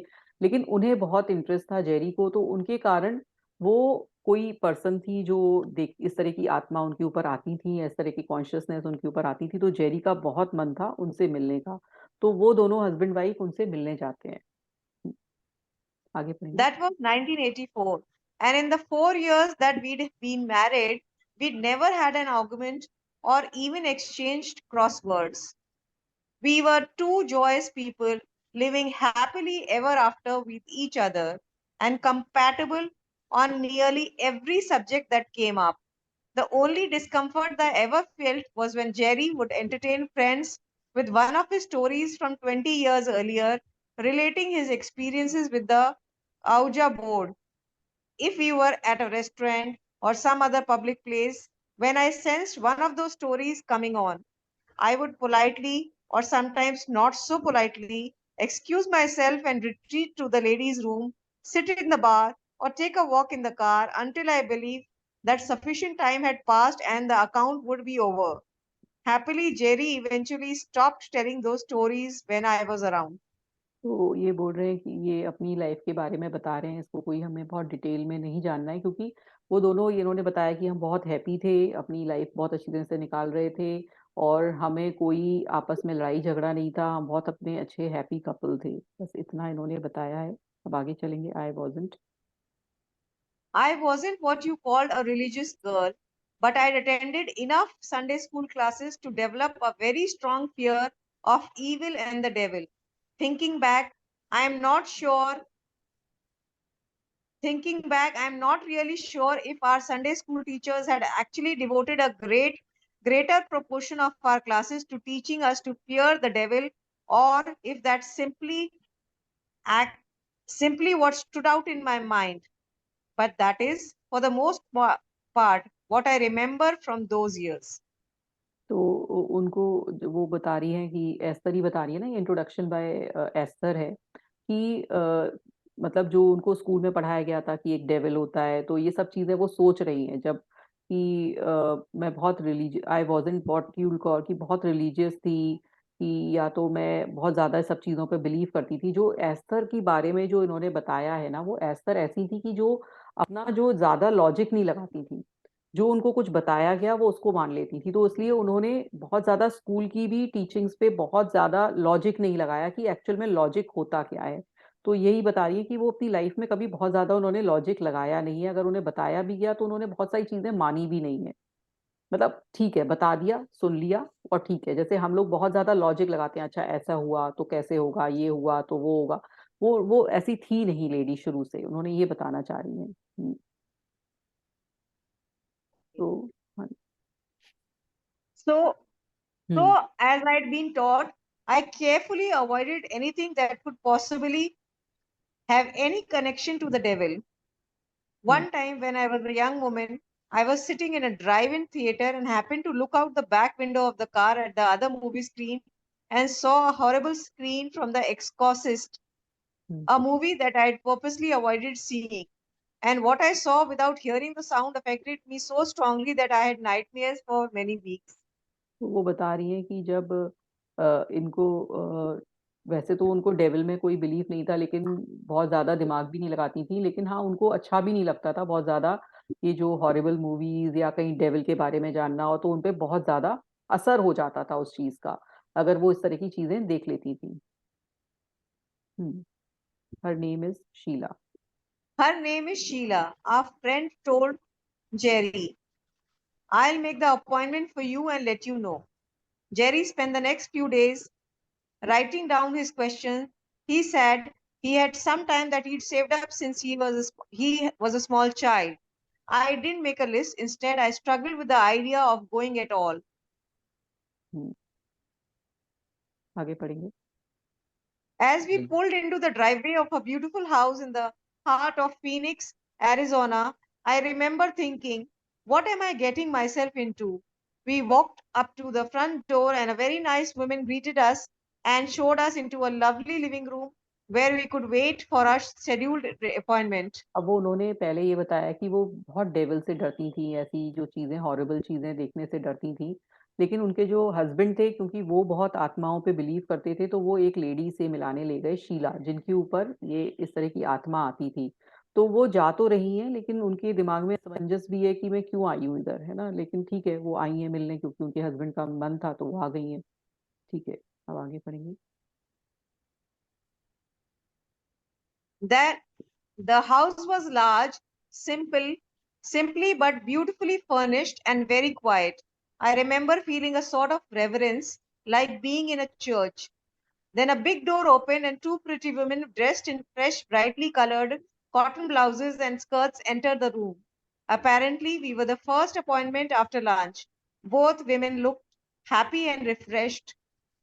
I felt myself relaxed a little bit. Maybe this wasn't going to be so weird after all. हम्म, तो Soon we were. हाँ, वो देखती है कि दो लड़कियां आई हैं ना, ड्रेस्ड अप हो रही हैं, और वो उनके पास आके बैठ गई हैं। बहुत सिंपल सा घर है, लेकिन अच्छा है, फर्निश्ड है, तो वो सब बता रही हैं इस बारे में। The assistant Soon explain we were invited into a lovely bedroom where three chairs were नहीं situated near the foot of the bed. नहीं नहीं, इधर Sheila was नहीं sitting on the नहीं, एक edge of the second, bed. नहीं नहीं, इधर से the assistant explain that Sheila. नहीं, यही था soon से। यही अच्छा, था, हाँ यही हाँ था, हाँ, यही था, सही है, सही है, यही हाँ था, यही था। सही है, हाँ Sheila was sitting on the edge of the bed, and her assistant sat in one of the chairs with a small tape recorder on the table beside her. Jerry and I sat in the other two chairs, and I braced myself for whatever was about to happen. तो वो जो lady थी, शीला थी, वो एक तरफ बैठ गई, और उसकी जो असिस्टेंट है वो टेप रिकॉर्डर चलाकर बैठ गई। और इसको जो एस्थर है और उनके जो हस्बैंड जेरी, वो साइड में बैठ गए, लेकिन उनको थोड़ा डर लग रहा था कि होने क्या वाला है। The assistant The assistant explained that Sheila was going to relax and release her consciousness, and then Theo, a non physical entity, would address us. When that happened, we'd be free to talk about anything we desired. अब वो assistant ने बताया, जो दो ladies आई थी, एक assistant थी, एक शीला थी। तो असिस्टेंट ने बताया कि जो शीला है, उनके ऊपर एक आत्मा आती है जिनका नाम है थियो, है ना, थियो। वो आपकी जो भी क्वेरी है उनका आंसर करेंगे। मतलब जो जेरी और एस्थर की जो भी क्वेरी है, उन दोनों हस्बैंड वाइफ की, वो आंसर देंगे, और आप आराम से उनसे जो भी पूछना है वो पूछिए। अब आगे पढ़ेंगे। The assistant explained that Sheila was going to relax and release her consciousness. Sheila lay across the end of the bed, only a few feet from there where we were seated, and breathed deeply. Soon, an unusual sounding voice abruptly said, "It is the beginning, is it not? You have questions?" I looked at Jerry, hoping that he was ready to start, because I knew that I was not ready to talk with whoever was now speaking to us. Jerry leaned forward. He was eager to ask his first question. तो अब वो तो उसको तो डर लग रहा था, तो जेरी ने क्वेश्चंस पूछे, क्योंकि उसके अंदर से वो आवाज निकलने लगी थी किसी और पर्सन की, शीला के अंदर से। तो अब वो पूछ रहे हैं, आई रिलैक्स्ड एज थियोस I relaxed as Theo's words slowly came out of Sheila's mouth. And while I knew that it was Sheila's voice we were hearing, I somehow also knew that something far different from Sheila was the source of these marvelous answers. वो उनको answer, Jerry said, वो जो शीला थी, जो भी थियो की voice में, वो सारे जो भी क्वेश्चन जेरी के थे उनको आंसर कर रही थी। लेकिन वो आंसर बहुत अच्छे थे, जो उसको अच्छे लगे सुनना, एस्थर को। Jerry said he'd been saving his questions up since he was 5 years old, and he asked them as rapidly as he could. Our 30 minutes passed so quickly, but during that time, somehow without speaking a word, my fear of this strange experience lifted, and I was filled with a feeling of well-being that surpassed anything I'd ever felt before. बताओ, अब ये जब Jerry को बहुत मन था actual में ऐसी किसी लेडी से मिलने का, जो उसके आंसर दे सके, और जो उसने इतनी सारी क्वेश्चन की बैंक बना रखी थी, जो 5 साल से वो सोचता था, उसने सारे क्वेश्चन पूछ डाले उनसे, उससे जो शीला थी, उस लेडी से। Once back inside our car, I told Jerry, I'd really like to come back tomorrow. There are some things I would now like to ask. Jerry was delighted to make another appointment because he had more questions on his list as well. अब वो जो Esther थी, उसको curiosity होने लगी actual में, कि ये एक्चुअल में ये इसके पास आते कहाँ से हैं ये आंसर्स ना। शीला के पास से। तो वो सोचती कि चलो मैं कल अपना क्वेश्चन पूछूंगी। तो जेरी तो और खुश हो गया क्योंकि उसके पास अभी और क्वेश्चन थे। तो फिर उन्होंने दूसरे दिन का भी अपॉइंटमेंट बुक कर लिया। About halfway through our allotted time on the following day, Jerry reluctantly relinquished the remaining minutes to me. Then, and I asked Theo, how can we more effectively achieve our goals? The answer came back: meditation and affirmations. अब आप सब लोग देखिए, इसको समझिए कि जो थियो ने उसको बोला कि मैं एक्चुअल में एस्तर के पास कोई क्वेश्चन नहीं था, उसको कुछ नहीं पूछना था। उसने तो बस ये पूछा कि मैं अपने गोल्स को कैसे अचीव कर सकती हूँ। बाकी जो टाइम था वो भी जेरी ने ले लिया, उसको जो भी पूछना था वो पूछता रहा। तो उसने जो आंसर किया, बाय मेडिटेशन एंड एफर्मेशन। जो भी चीज हम अचीव कर सकते हैं, ये बार बार कहा जा रहा है, बार बार आ रहा है कि हम मेडिटेशन और जो राइट एफर्मेशंस बोल बोलकर हम अपनी लाइफ में जो भी हम चीजें चाहते हैं वो ला सकते हैं। मैं बार बार आप लोगों से बोलती हूँ कि आप दिन में 2 मिनट से मेडिटेशन शुरू करिए, 2 मिनट अपने साथ बैठिए, 2 मिनट से 5 मिनट करिए, 5 मिनट से 10 मिनट। इतना टाइम अगर 2 मिनट भी आप अगर डेली देंगे, तो जो आपका जो स्ट्रक्चर है, आपके जो सेल्स हैं, आपकी जो भी चीजें हैं, वो आपको धीरे धीरे आपकी चेंज होने लगेंगी, आपकी लाइफ में चेंज आने लगेंगे। अगर आप धीरे धीरे अपनी लाइफ को बदलेंगे। मतलब कैसे बदलेंगे? वो मेडिटेशन के द्वारा बदला जाएगा, अपने आप चेंज होने लगेगी। बस आप कोशिश करिए, मेडिटेट जरूर करिए। अब इस बुक में भी जो शीला थी, जिनके ऊपर थियो आते थे, उन्होंने भी यही बताया कि मेडिटेशन से आप अपने जो गोल्स हैं उनको मैनिफेस्ट कर सकते हैं। आगे पढ़ेंगे। The idea of meditation didn't appeal to me at all, and I wasn't aware of anyone who practiced it. In fact, when I thought of the word, it brought to mind people lying on beds of nails, walking on hot coals, standing on one foot for years, or begging for donations at the airport. So I asked, what do you mean by meditation? अब देखो, ये जो उन्होंने जितना ये description बताया है वो हमारी इंडिया का लोगों का बताया है, क्योंकि इंडिया में ही लोग मेडिटेट करते हैं। ये हमारी साइंस है मेडिटेशन की, और हम इंडियंस ही इससे दूर होते जा रहे हैं और ये बाहर के लोग इसे अपना रहे हैं। तो उसको भी ऐसी चीजें दिखने लगी कि एक पैर पे खड़े होकर हमारे इंडिया में ही ऐसे प्रार्थनाएं करते हैं, ऐसे ही करते हैं, जो भीख मांग कर। उसने लगा कि ये लोग जो वो लोग होते हैं शायद मेडिटेट करते हैं, या नेल के जो बेड है, मतलब कीलों के बेड पर लेट जाते हैं, या चारकोल पर चलकर जो कोयले पर गर्म पैर, वो सब हमारे इंडिया में ही होता है। तो एस्तर को भी वही लोग दिखने लगे कि वो होती है मेडिटेशन। तो आगे पढ़ेंगे। The answer was short, and the words felt good as I heard them. Sit in a quiet room, wear comfortable clothing, and focus on your breathing. As your mind wanders and it will release the thought and focus upon your breathing, it would be good for you to do it together. It will be more powerful. तो वो ये बोल रही है कि कैसे, उन्होंने पूछा कैसे मेडिटेशन करी जाएगी। तो उन्होंने कहा कि ज्यादा इसकी कोई लंबी चौड़ी साइंस नहीं है। अपने रूम में क्वाइटली बैठिए, कंफर्टेबल कपड़े पहनिए, बैठिए। आपका माइंड इधर से उधर जाएगा, वो जाने दीजिए, लेकिन थोड़े दिन बाद आपको फोकस आने लगेगा। और अगर आप जेरी के साथ मिलके अगर मेडिटेशन करेंगी तो बहुत ही पावरफुल होगा, क्योंकि जब हम कंबाइंड मेडिटेशन करते हैं तो वो बहुत पावरफुल हो जाती है। और अगर नहीं तो आप अकेले भी कर सकती हैं। Could you give us? Could you give us an affirmation that would be of value for us to use? We asked.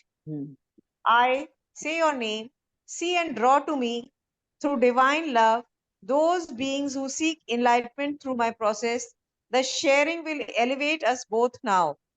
तो वो As the उन्होंने word, ये लाइन जो है वो एफर्मेशन है उनकी, कि ये अपने बारे में कि आई एस्टर सी एंड ड्रॉ, मतलब कि मुझे कोई भी इस तरह से लोगों से मिलवाइए जो हमें ऊपर लेकर जाएं, एलिवेट करें, जो हमारी प्रोसेस में फायदा करें, तो एनलाइटनमेंट करें। तो ये उन्होंने एक एफर्मेशन उनको दे दी, शीला ने। as the words flowed from Sheila and Theo, I felt them penetrate to the core of my being. A feeling of love flowed to me and through me like nothing I'd ever felt before. My fear was gone. Jerry and I both felt wonderful. अब उसको बहुत अच्छा लगा एस्तर को, ये जो knowledge है उसको जो मिली, और उसको लगा कि नहीं ये बहुत अच्छी चीज है, और वो उसको मानने लगी। Should we bring my daughter Tracy to meet you? I asked. If it is her asking, but it is not necessary for you to. Jerry and Esther are channels. हम्म, अब That वो statement made no sense to me at all. I couldn't believe that I could be this old in my 30s and not already know something like that if it were true. हम्म, अब वो बड़ी खुश थी कि उसे बहुत सारी अच्छी चीज पता चली है सर को। The tape recorder. उसने कहा ना अपनी डॉटर को लेकर आऊं, तो उसने हाँ स्पिरिट ने कहा कि तुम हाँ दोनों ही चैनल्स हो, है चैनल ना? हो, हाँ हाँ यही हो, तुम ही हो, हाँ। The tape recorder clicked off, and we both felt mild disappointment that our extraordinary experience was finished. Hmm, Sheila's assistant asked us if we had one last question. Would you like to know the name of your spiritual guide? She asked.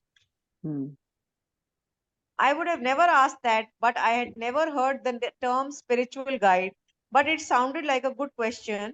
I like the idea of guardian angels. So hmm, I said, yes, please, could you tell me the name of my spiritual guide? Theo said, we are told it will be given to you directly. You will have a clarivident experience and you will know. What is clarivident? What is a clarivident experience? I wondered. But before I could ask my question, Theo said with a tone of finality, God's love unto you. And Sheila opened her eyes and sat up. Our extraordinary conversation with Theo had ended. अब वो पूछती है, जो उसकी assistant थी, तो वो कहती है कि तुम यही पूछ लो क्वेश्चन कि कौन है आपका स्पिरिचुअल गाइड। तो वो कहती है ठीक है, वो यही क्वेश्चन पूछती है। तो वो कहती है शीला, जो थियो और शीला एक ही है, वो ये बोलती है कि ये आपको वो ही बताएंगे और आपको बहुत अच्छा एक्सपीरियंस होगा जब भी आप वो अपने एंजल गाइड को मिलेंगे। लोगों का कहना है कि हमारे तरफ, चारों तरफ हमारे तरफ एंजल्स या हमारे स्पिरिट्स घूमती हैं, या ऐसे लोग घूमते हैं जो हमारी हेल्प करते हैं, और हमारे कई कई सिग्नल्स हमें दिखते हैं। जैसे रिपीटेडली नंबर्स दिखने लगेंगे, बटरफ्लाईज दिखने लगेंगी, तो हमें तरह तरह की चीजें भी दिखती हैं, और हमारे एंजल्स चारों तरफ घूमते हैं। क्योंकि ये बिलीव करने की बात है कि ऐसा होता है, कोई लोग हमारी हेल्प करने के लिए जब हम चाहते हैं वो आ जाते हैं। इस बुक में इसका पूरा, कहते हैं ना, वो पूरा दर्शाया है कि कैसे उन्होंने उस एंजल को अपनी लाइफ में बुला लिया हेल्प करने के लिए। आगे पढ़िए। After,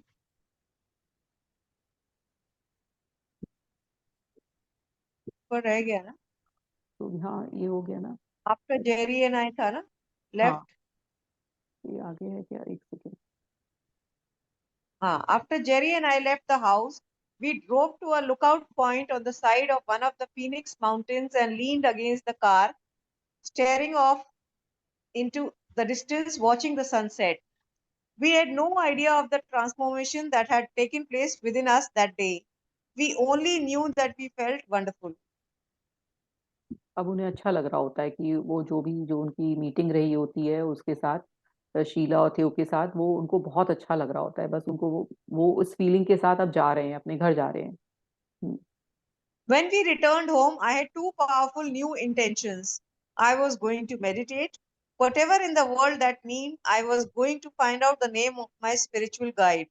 So we changed into our robes, closed the curtains in the living room, and sat into two large wingback chairs with an etagere between us. We'd been encountered to do this together.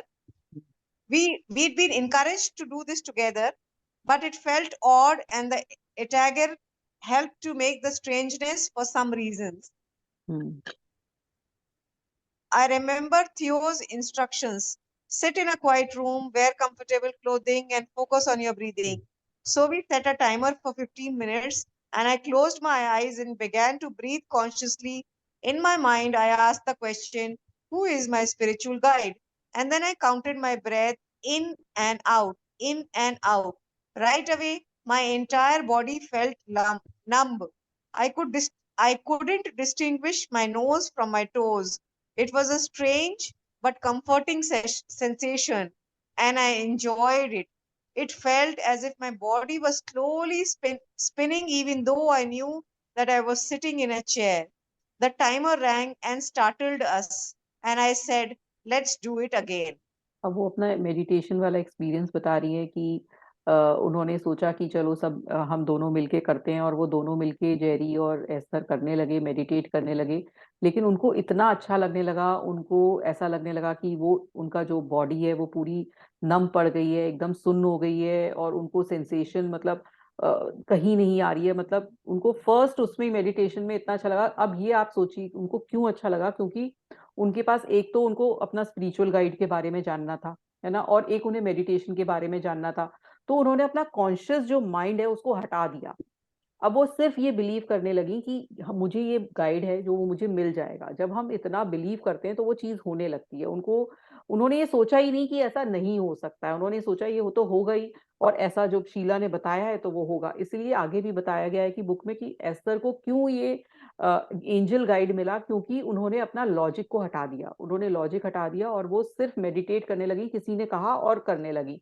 क्योंकि लोग बाग कहने sir भी नहीं करते हैं, अपना logic ज्यादा लगाते हैं कि मेरे पास टाइम नहीं है, मेरे पास अब कैसे बैठूंगी, अब मैं इस समय ये काम कर रही हूँ, अभी मैं बिजी हूँ। वो 5 मिनट का टाइम भी आदमी नहीं निकाल पाता है। लेकिन जो एस्थर है उन्होंने जाते ही ये काम किया, क्योंकि वो बहुत क्यूरियस थी जानने के लिए। आगे पढ़ेंगे। Once more, I closed my eyes, counted my breath, and felt numb from head to toe. Again, the timer rang and startled us.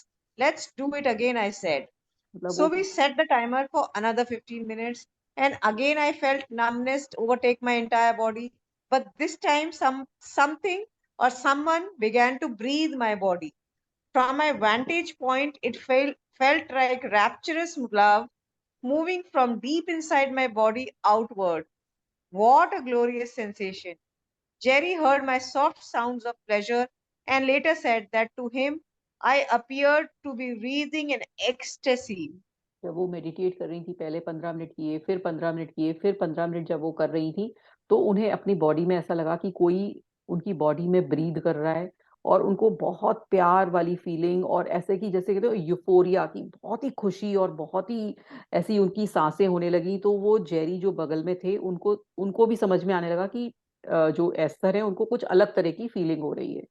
और जो एस्थर थी वो उनको अपने अंदर ही बहुत अच्छा लग रहा था। When the timer went off and I came out of the meditation, my teeth chattered like never before. Buzzed would be a better word for that experience.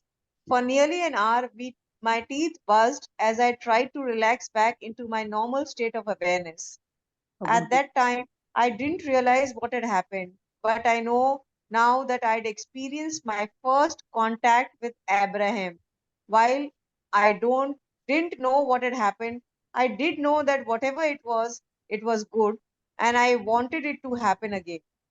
अब जो उनको जो जब वो उनकी मेडिटेशन खत्म हुई, उनका टाइमर बजा, तो मेडिटेशन उन्होंने खत्म की, तो उनके 1 घंटे बाद भी उनके दांत कटकटाते रहे, बस करते रहे। और उनको जो एक्सपीरियंस हुआ वो उनका फर्स्ट एक्सपीरियंस था अब्राहम के साथ, मतलब जो आत्मा के साथ। और वो जो एक्सपीरियंस था वो इतना उनको अच्छा लगा कि उनको फिर वो एक्सपीरियंस करने का बार बार मन करने लगा। So Jerry and I made the decision to meditate every day for 15 minutes. I don't think we missed a day in the next 9 months. I felt the numbness or feeling of detachment each time, but nothing else extraordinary happened during our meditations. And then, right before Thanksgiving of 1985, while meditating, my head began to move gently from side to side. For the next few days during meditation, my head would move in that gentle, flowing motion. It was a lovely sensation that sort of felt like flying. अब ये देखो कि उसने 9 month उन लोगों ने लगातार without fail meditation करी, 15 मिनट। और फिर जब 9 मंथ्स हो गए तब उनको उनका हेड इधर से उधर मूव होने लगा, और उनको ऐसा लगने लगा कि कुछ सेंसेशन उनके अंदर हो रही है। 9 मंथ तक हल्का हल्का फीलिंग होती रही, कुछ ऐसा कुछ नहीं हुआ। And then And then, about the third day of this new movement during meditation, I realized that my head was not randomly moving about, but it was as if my nose was spelling letters in the air. MNOP is what I realized it was. अब Jerry, I shouted, I am spelling letters with my nose. And with those words, the rapturous feeling returned.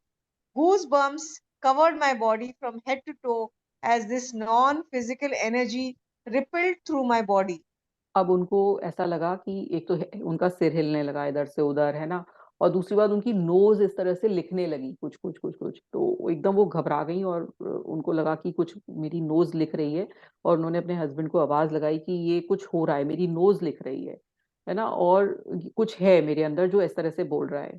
अब फिर Jerry को फिर आगे पढ़ते हैं। Jerry quickly took out his notebook and began writing down the letters as my nose wrote them in the air. I am Abraham. I am your spiritual guide. अब spiritual guide ने खुद बताया है अपना नाम कि आई एम इब्राहिम, मैं इब्राहिम हूँ और मैं तुम्हारा स्पिरिचुअल गाइड हूँ जो तुम्हें बताएगा आगे। वो उसकी नोज ने ऐसे ऐसे लिखकर बताया हवा में, और वो ही चीज उसने जेरी ने अपने नोटबुक में लिख ली जो भी वो बता रहा था। Abraham has since explained to us that there are many gathered there with them. They refer to themselves in the plural because they are a collective consciousness. They have explained that in the beginning the words I am Abraham were spoken through me only because my expectation for my spiritual guide was singular, but that there are many there with them, speaking in a sense of the word with one voice or a consensus of thought. अब वो क्योंकि उसको एक ही person से मिलना था इसलिए उसने नाम अपना अब्राहिम बताया, जो कॉन्शियसनेस थी, मतलब जो आत्माएं थी, लेकिन वो आत्माएं अकेली नहीं थी, वो ग्रुप था, और ग्रुप ऐसा लोगों का था जो कि लाइक माइंडेड लोग थे। वो उनके पास एस्थर के पास आए, लेकिन क्योंकि एक ही नाम बताना था तो उन्होंने अपना नाम अब्राहिम बताया, लेकिन वो थे ग्रुप, मतलब ग्रुप ऑफ कलेक्टिव कॉन्शियसनेस, या आप अपनी हिंदी भाषा में लेमैन लैंग्वेज में कह सकते हैं कि ग्रुप ऑफ आत्माएं आई थी, बहुत सारी आत्माएं थी जिन्होंने अपना नाम सिर्फ एक बताया था, Abraham. To quote Abraham, Abraham is not a singular consciousness as you feel that you are in your singular bodies. Abraham is a collective consciousness. There is a non-physical stream of consciousness, and as one of you have asked the questions, there are many, many points of consciousness that are funneling through what feels to be the one perspective, because there is, in this case, one human, Esther, who is interpreting or articulating it. So it appears singular to you. We are multidimensional and multifaceted, and certainly multi-consciousness. क्योंकि आस्तर एक है इसलिए वो बता रहे हैं कि हम अपना नाम अब्राहम बता रहे हैं, बल्कि हम लोग बहुत सारे लोग हैं जो कि एक सी तरह की थिंकिंग करते हैं, लेकिन हमारी मंडली मतलब बहुत तरह की हमारी, क्योंकि हम बहुत सारे लोग हैं तो सबकी अलग अलग सोच है, हमारे अलग अलग तरीका है, हम अलग अलग तरीके से आपको हेल्प करेंगे। तो और हम क्योंकि कलेक्टिव हैं तो हम एक से लोग हैं, जैसे हम कलेक्टिव हम आपस में मिले हैं तो हमारी एक सी थिंकिंग है, इसीलिए हम लोग यहाँ पर मिले एक संग। ऐसे ही वो लोग भी एक साथ जो हमारी आउटर वर्ल्ड में, नॉन फिजिकल वर्ल्ड में रहते हैं, वो भी लोग कुछ ग्रुप बना के रहते हैं कि हाँ ये वाले लोग इस तरह से रहेंगे, ये वाला ग्रुप ये मेरे फ्रेंड्स हैं, ये मेरे लोग हैं। तो इस तरह से उनको भी वो ही कलेक्टिव लोग मिलने आए जिनको उन्होंने जो इनकी हेल्प कर सकते थे उनका गोल अचीव करने के लिए। Abraham has since explained that they are not whispering words into my ears, which I am then repeating for others, but instead they are offering blocks of thoughts like radio signals, which I am receiving at some unconscious level. I then translate those blocks of thoughts into the physical word equivalent. I hear the words as they are spoken through me, but during the translation process itself, I have no awareness of what is coming or time for recollection of what has already come. तो उनको ऐसे ऐसे वो बोल रही हैं कि एस्तर बता रही है कि मुझे ऐसे लगता था कि जो ये ग्रुप ऑफ कॉन्शियसनेस कुछ बोल रही है और मैं उसको अपनी भाषा में ट्रांसलेट करके बता रही हूँ, मुझे नहीं पता कि मैंने कितना सही बताया कितना गलत बताया, लेकिन जैसे जैसे वो सिग्नल मुझे मिलते गए और मैं उसे बोलती गई। Abraham explained that they had been offering these blocks of thoughts to me for quite some time, but I was so strictly trying to follow Theo's instructions, which said, when your mind wanders and it will release the thoughts and focus on your breathing, that whenever one of these thoughts would begin, I would release it as quickly as possible and focus back upon my breathing. I guess the only way they could get through to me was to spell letters in the air with my nose. Abraham says that those wonderful sensations that rippled through my body when I realized that I was spelling words was the joy they felt upon my recognition of our conscious connection. उसे बहुत अच्छा लग रहा था, जैसे अब्राहिम बता रहे थे, वो नोज के द्वारा लिख लिख कर तो वो सब चीजें एंजॉय कर रही थी, उन्हें अच्छा लग रहा था। वो बार बार उसमें आती, लिखवाती, फिर वो अपनी मेडिटेट करने लगती, फिर वो लिखवाती, फिर वो मेडिटेट करने लगती, ऐसा ये सिलसिला चलता रहा। Our communication process evolved rapidly over the next few weeks. The Hmm. spelling of letters in the air with my nose was a very slow process, but Jerry was so excited about this clear and viable source of information that he would often wake me up in the middle of the night and to ask Abraham question questions. अब Jerry को तो बहुत अच्छा लग रहा था, उसे लग रहा था अरे मेरे तो सारे क्वेश्चंस के आंसर मिलने लगेंगे जो मैं शीला से मांगने गया था, मेरी वाइफ ही देगी। तो वो उसे रात में भी उठा देता और वो कहता कि तुम मेडिटेट करो, और फिर वो नोज से अपने लिखती और वो फटाफट फटाफट जेरी उसके अपनी कॉपी में लिखता था जो भी वो वर्ड्स बताती थी। तो वो धीरे प्रोसेस था, लेकिन अब वो तेज भी होगा प्रोसेस, आगे बताएंगे। But then one night I felt a very strong sensation moving through my arms, hands, and fingers, and my hand began thumping on Jerry's chest as we lay in bed together watching television. As my hand continued to thump, I felt a very strong impulse to go to my IBM Selectric typewriter, and as I put my fingers on the keyboard, my hands began moving quickly up and down the keys as if someone was quickly discovering that what this typewriter was all about and where the specific letters were placed. And then my hands began to type every letter, every number again and again. And then the words began to take form on the paper. I am Abraham. I am your spiritual guide. I'm here to work with you. I love you. We will write a book together. अब जब वो बहुत slow process था, शायद अब्राहिम भी थक गए होंगे इस तरह से बता बताकर, तो वो अब उनके पास ऐसी एनर्जी आ गई, ऐसी फीलिंग आ गई कि वो जाकर टाइपराइटर पे बैठ गई एस्तर और खुद ही टाइप करने लगी। और वो अब्राहिम फटाफट फटाफट वो टाइप राइटिंग कराने लगे और उनमें लिखने लगे कि मैं इब्राहिम हूँ, मैं तुमसे मिलने आया हूँ, मैं तुमसे बहुत प्यार करता हूँ और हम लोग मिलके बुक लिखेंगे। We discovered that I could put my hands on the keyboard and then relax, much in the same way that I did during meditation, and that Abraham, whom we will now refer to as they from here on in, would then answer question about anything that Jerry would ask. It was an amazing experience. They were so intelligent, so loving, and so available. Anytime, day or night, they were there to talk to us about anything that we wanted to discuss. अब वो Abraham उनको हर समय answer करने लगे जब भी वो चाहते थे। अब्राहम जो ग्रुप ऑफ कॉन्शियसनेस थी उनको वो मिलने लगे, और यहाँ से वो कह रहे हैं कि हमको दे बोलेंगे क्योंकि वो बहुत सारे लोग हैं, इसलिए दे बोलेंगे। और वो उनको बहुत हेल्प करने लगे, जब भी जेरी कोई क्वेश्चन पुट अप करता था तो वो जो अब्राहम है उनके आंसर जरूर करते थे। Then one afternoon, while driving on Phoenix Freeway, I felt a sensation in my mouth, chin, and neck, similar to the familiar feeling of getting ready to yawn. It was a very strong impulse, so strong I couldn't stifle it. We were rounding a corner between two big trucks, and both of them seemed to be crossing the line into a lane at the same time. And I thought for a moment that they were going to drive right over the top of us. And in that very moment, the first words that Abraham spoke through my mouth burst out, "Take the next exit." अब We उन्हें exited the freeway and parked in a lot underneath an overpass, and Jerry and Abraham visited for hours. My eyes were closed tightly, and my head moved up and down rhythmically as Abraham answered Jerry's stream of questions.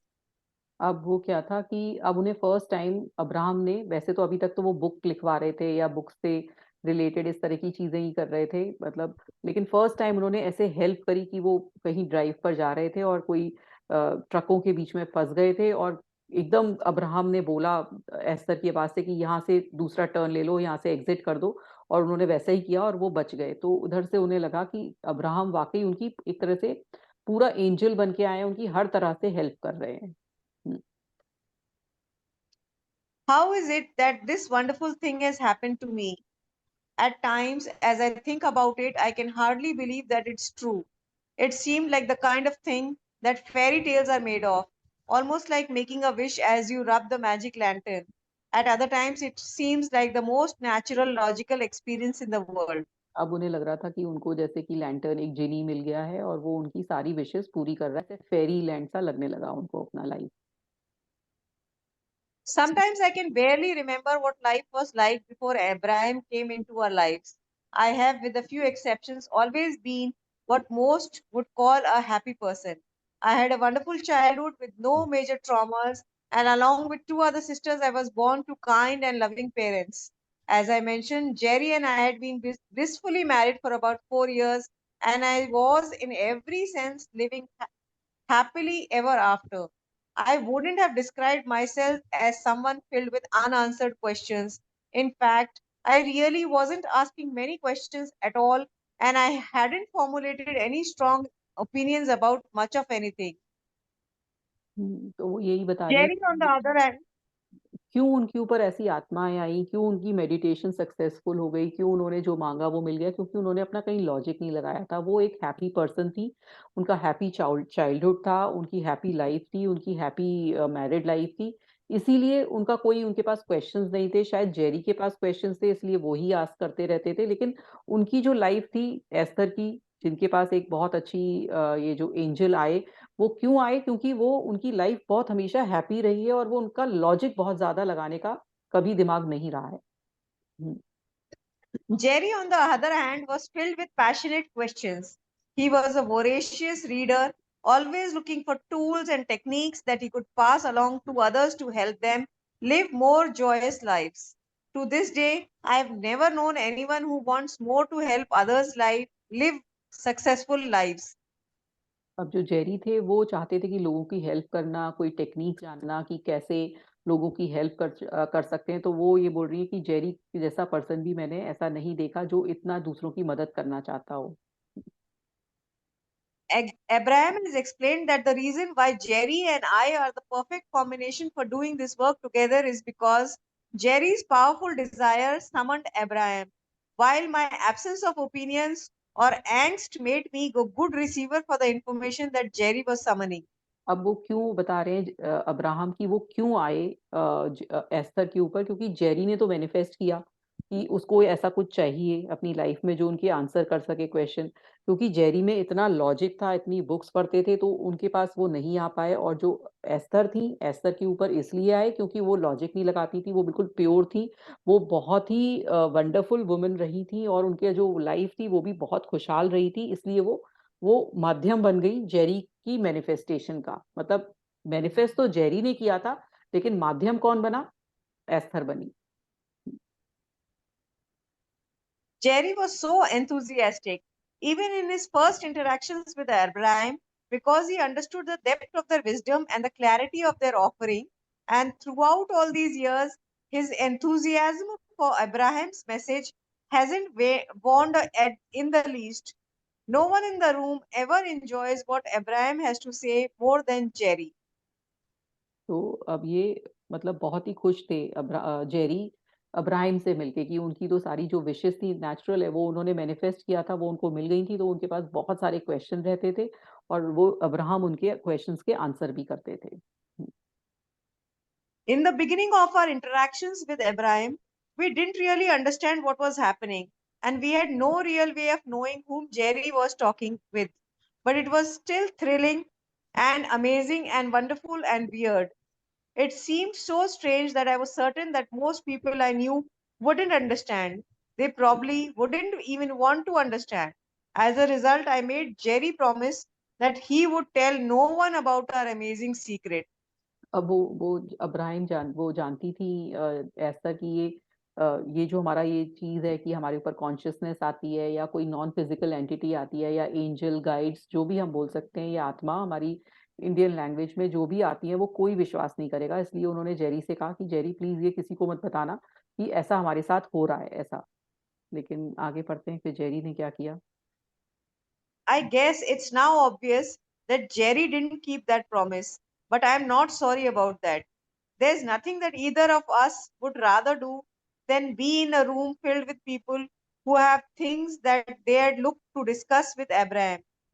What we hear most often from people who meet Abraham through our books, videos, audio series, workshops, or website is Thank you for helping me remember what I've somehow always known.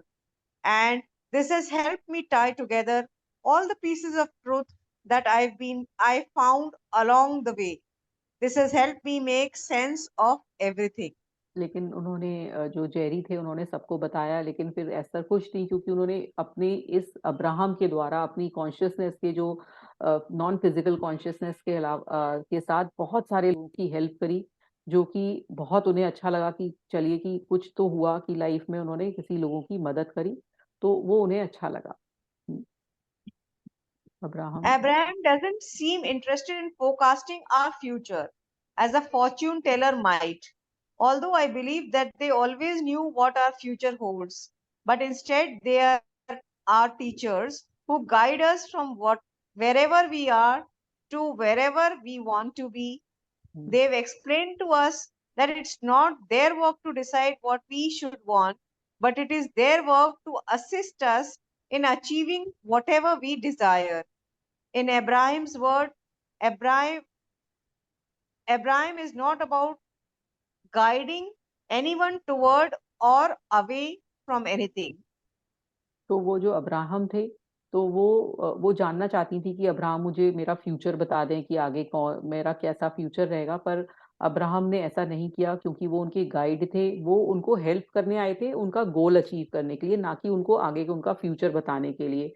तो बस वो जब भी उनको जो भी guide करते थे वो उनको यही गाइड करते थे कि बुक्स बताया, टीचिंग्स बताई उन्होंने, और जो उनको आगे आगे उनकी लाइफ में कैसे मनी आया वो सब उनकी टीचिंग्स के द्वारा आया। तो उन्होंने अपना गोल उनको मैनिफेस्ट कराने में मदद करी, जो अब्राहम थे। लेकिन उन्हें ऐसा नहीं बोला कि आप अपने फ्यूचर में ऐसे बन जाओगे, ऐसे हो जाओगे, वो उन्होंने कुछ गाइड नहीं करा, बस उनकी मदद करते रहे वो। We want you to make all your decisions about your desires. Our only desire for you is that you discover the way to achieve your desires. My favorite thing that I've ever heard spoken about Abraham comes to us from a teenage boy who had just listened to a recording in which Abraham was addressing some questions that teens had been asking. The boy said, "At first, I don't believe that Esther was really speaking for Abraham, but when I heard that tape, I heard Abraham's answers to these questions, and then I knew that Abraham was real because there was no judgment. I don't believe that any person could be so wise, so fair, and without judgment." तो लोगों को भी विश्वास होने लगा, जैसे एक teenager boy को जब उन्होंने आवाज सुनी टेप की, तो टेप से जो एस्थर की वॉइस, वो सॉरी अब्राहम की वॉइस थी, तो वो भी सब लोग विश्वास करने लगे कि वाकई ये कोई पर्सन है जो कि बिल्कुल नॉन जजमेंटल है, बिल्कुल सही डिसीजन देता है, सही बातें बताता है। For me, this journey with Abraham has been more wonderful than I can find words to explain. I adore the sense of well being I've achieved from what I have learned from them. I love how their gentle guidance always leaves me with a feeling of self empowerment. I love seeing the lives of so many of our dear friends and new friends improving through the application of what Abraham has taught them. I love having those brilliant and loving beings pop into my head whenever I ask, always ready and willing to assist in our understanding of something. तो जो अब्राहिम थे उन्होंने उनकी help करी, Esther की, और Esther के द्वारा लोगों की बहुत सारी हेल्प करी, जो उन्होंने टीचिंग्स बताई, जैसे हम भी इनकी बुक पढ़ रहे हैं, तो ये जो कि अब्राहम द्वारा ही लिखी गई है, मतलब एक्चुअल में वो नॉन फिजिकल कॉन्शियसनेस ने ही इस बुक को बताया जो अब हमारी हेल्प करने वाली है। ऐसे ही जब जिन लोगों ने उस टाइम पर ये बुक्स पढ़ी या उनकी टीचिंग्स पढ़ी, तो लोगों को बहुत हेल्प हुई अब्राहम की टीचिंग से। तो वो एस्थर को बहुत अच्छा लगता था कि लोगों की जो मदद हो रही है उनकी टीचिंग से, तो सबसे ज्यादा सेटिस्फेक्शन एस्थर को इसी बात का था। As an aside, several years after our meeting with Sheila and Theo, Jerry looked up the name Theo in our dictionary. The meaning of Theo, he joyously announced to me, is God. How perfect that is. I smile as I reflect back on that wonderful day, which was such an extraordinary turning point for us. There I was, worried about interacting with evil, when I was in fact on my way to having a conversation with God. अब उन्हें समझ में आया क्योंकि जब थियो का इन्होंने जेरी ने मीनिंग देखा जिसका मतलब गॉड होता है, तो अब उन्होंने रिकलेक्ट किया एस्थर ने कि एक्चुअल में मेरी कोई इविल या डेविल से कोई मीटिंग नहीं हुई थी, मेरी तो असलियत में गॉड से हुई थी। मतलब जेरी, आप सोचिए एस्थर इतनी प्योर है कि उन्होंने हर चीज को इतना प्योरिटी से लिया, जो वॉइस जो आत्मा की आ रही थी उन्होंने भी उसको भगवान मान लिया। In the early days of our work with Abraham, our audience wanted us to explain our relationship with Abraham. How did your meeting occur? How did you maintain your relationship? Why did they choose you? What is it like to be the speaker of such profound wisdom? So Jerry and I would spend a few minutes at the beginning of every speaking engagement or radio or television interview, trying our best to satisfy those questions. But I always felt impatient with that part of our presentation. I just wanted to relax and allow Abraham's consciousness to begin flowing and to get on with what Jerry and I felt was the true reason we were standing there to begin with. तो अब ये लोग बार बहुत जानना चाहते थे कि Abraham कौन है, कहाँ से आए, मेरा उनसे रिलेशन क्या है, लेकिन वो लोग जरूर सेटिस्फाई करते थे जेरी और एस्थर उनके बारे में बता के। जैसे इधर भी इस बुक में भी उन्होंने दो जो फर्स्ट 0 चैप्टर हैं वो इसी पे डिवोट किए कि कौन एस्थर, कौन अब्राहम थे, कैसे वो उन्हें मिले, उन्होंने डिटेल में बताया है। लेकिन वो लेकिन वो चाहती नहीं थी कि वो बताएं, लेकिन वो ऐसा होने लगा कि वो चाहती थी कि सीधे वो टीचिंग्स पर आए, लेकिन लोग चाहते थे इसलिए वो समझाती थी। अनुभव थी जैसे। आगे पढ़ेंगे। Eventually, we created a free introduction to Abraham, recording that people could listen to at their leisure, which explains the details of how our Abraham experience began and evolved. We've now posted that 74-minute introduction as a free download at www.abraham-hicks.com, our interactive website to explain who we are and what we were doing before meeting Abraham. We both very much enjoy our part. तो वो Abraham के बारे में उन्होंने पूरा बताया है और अपनी वेबसाइट में भी बताया है, जिसमें 74 मिनट्स उन्होंने डिस्क्राइब किया और ऑलमोस्ट 74 मिनट्स के ये 2 चैप्टर्स हैं, जिसमें हमने जाना कि अब्राहम कौन कौन थे, कैसे उनकी लाइफ में आए और कैसे उनको अच्छा लगा, कैसे उन्होंने उनको बुक लिखने के लिए मदद करी। In the process of getting Abraham's message into a format that can be heard and utilized by others, but to us, Abraham's message has always felt like the main event. This morning, Abraham said to me, Esther, we are aware of the questions that are radiating from the mass consciousness of your planet, and here, through you, we will joyously offer the answers. Relax and enjoy the delicious unfolding of this book. So I'm going to relax here and allow Abraham to immediately begin writing this book to you. I imagine that they will explain you from their perspective who they are, but more important, I believe that they will help you come to understand who you are. It is my desire that your meeting with Abraham will be as meaningful for you as it continues to be for us. With love, Esther. तो Esther ने बोला है कि अब आगे से मतलब Abraham ही आपको आगे के चैप्टर्स बताएंगे और आशा करती हैं एस्थर कि आपको भी उतना ही अच्छा लगेगा जैसे मुझे अच्छा लगा इनकी टीचिंग्स जान के।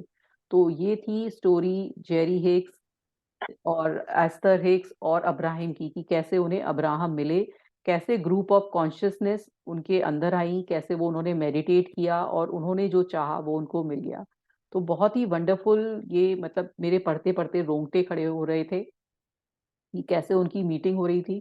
तो आप लोगों को कैसा लगा, कोई बताएगा कि कैसा उनको एक्सपीरियंस रहा, आपको ये सुनकर कैसा लगा कि कैसे ग्रुप ऑफ कॉन्शियसनेस ने ये बुक लिखी है, जो अब्राहम हिक्स हैं उन्होंने ही मदद करी है जेरी हिक्स और आस्थर हिक्स की ये बुक लिखने में।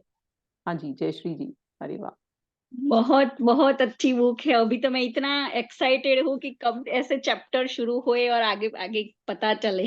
हाँ जी बिल्कुल। और वो फीलिंग चार्ट वाला जो आपने पहले इंट्रोडक्शन में दिया था ना, वो दीदी हो सके तो ग्रुप में मैं डाल मतलब दूंगी। ऐड करना, क्योंकि ऐसे परसेंटेज में है 900, तो हाँ। ग्रेटिट्यूड 1000 तो अनकंडीशनल।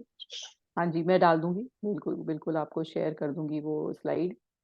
तो जो हमारी फ्रीक्वेंसी चार्ट है वो उसके बारे में आप बोल रही हैं कि जो हमारी फ्रीक्वेंसी है, हम जिस फ्रीक्वेंसी से वाइब्रेट करते हैं उसी फ्रीक्वेंसी से हमें चीज़ें मिलती हैं। अगर हम लोअर फ्रीक्वेंसी में रहेंगे तो लोअर ही रह जाएंगे, और हायर फ्रीक्वेंसी में जाएंगे तो हम अपनी जो डिज़ायर है और जो भी हमारे गोल्स हैं उनको मैनिफेस्ट करते हैं। तो बहुत ही अच्छी बुक है, इसके साथ मेरे साथ जुड़े रहिएगा। ये चैप्टर वाइज चैप्टर, अब छोटे छोटे चैप्टर्स हैं, तो हम 2 चैप्टर्स या 3 चैप्टर्स एक दिन में लेंगे, मैक्सिमम हम शायद 2 ही ले पाएंगे क्योंकि एक्सप्लेनेशन भी होता है। तो 2-2 चैप्टर्स हम डेली लेंगे और उसके बारे में जानेंगे कि एक्चुअल में अब्राहम हिक ने क्या बोला है लॉ ऑफ अट्रैक्शन के बारे में, और कैसे हम अपने गोल्स को मैनिफेस्ट कर सकते हैं, कैसे हम स्पिरिचुअलिटी की तरफ कैसे बढ़ सकते हैं, कैसे जो हम आए थे और कैसे हो गए इस लाइफ में आके, ये सब हमें उन्होंने एक्सप्लेन किया है। तो पढ़ेंगे हम आगे बुक। और किसी के बारे में, और किसी को किसी बारे में बोलना है तो बता सकते हैं। हाँ जी मैम, थैंक यू हाँ जी। सो मच बुक लेने के लिए हम लोग के कहने पे। अच्छा। मैंने इसका हिंदी वाला बुक्स भी रखा है।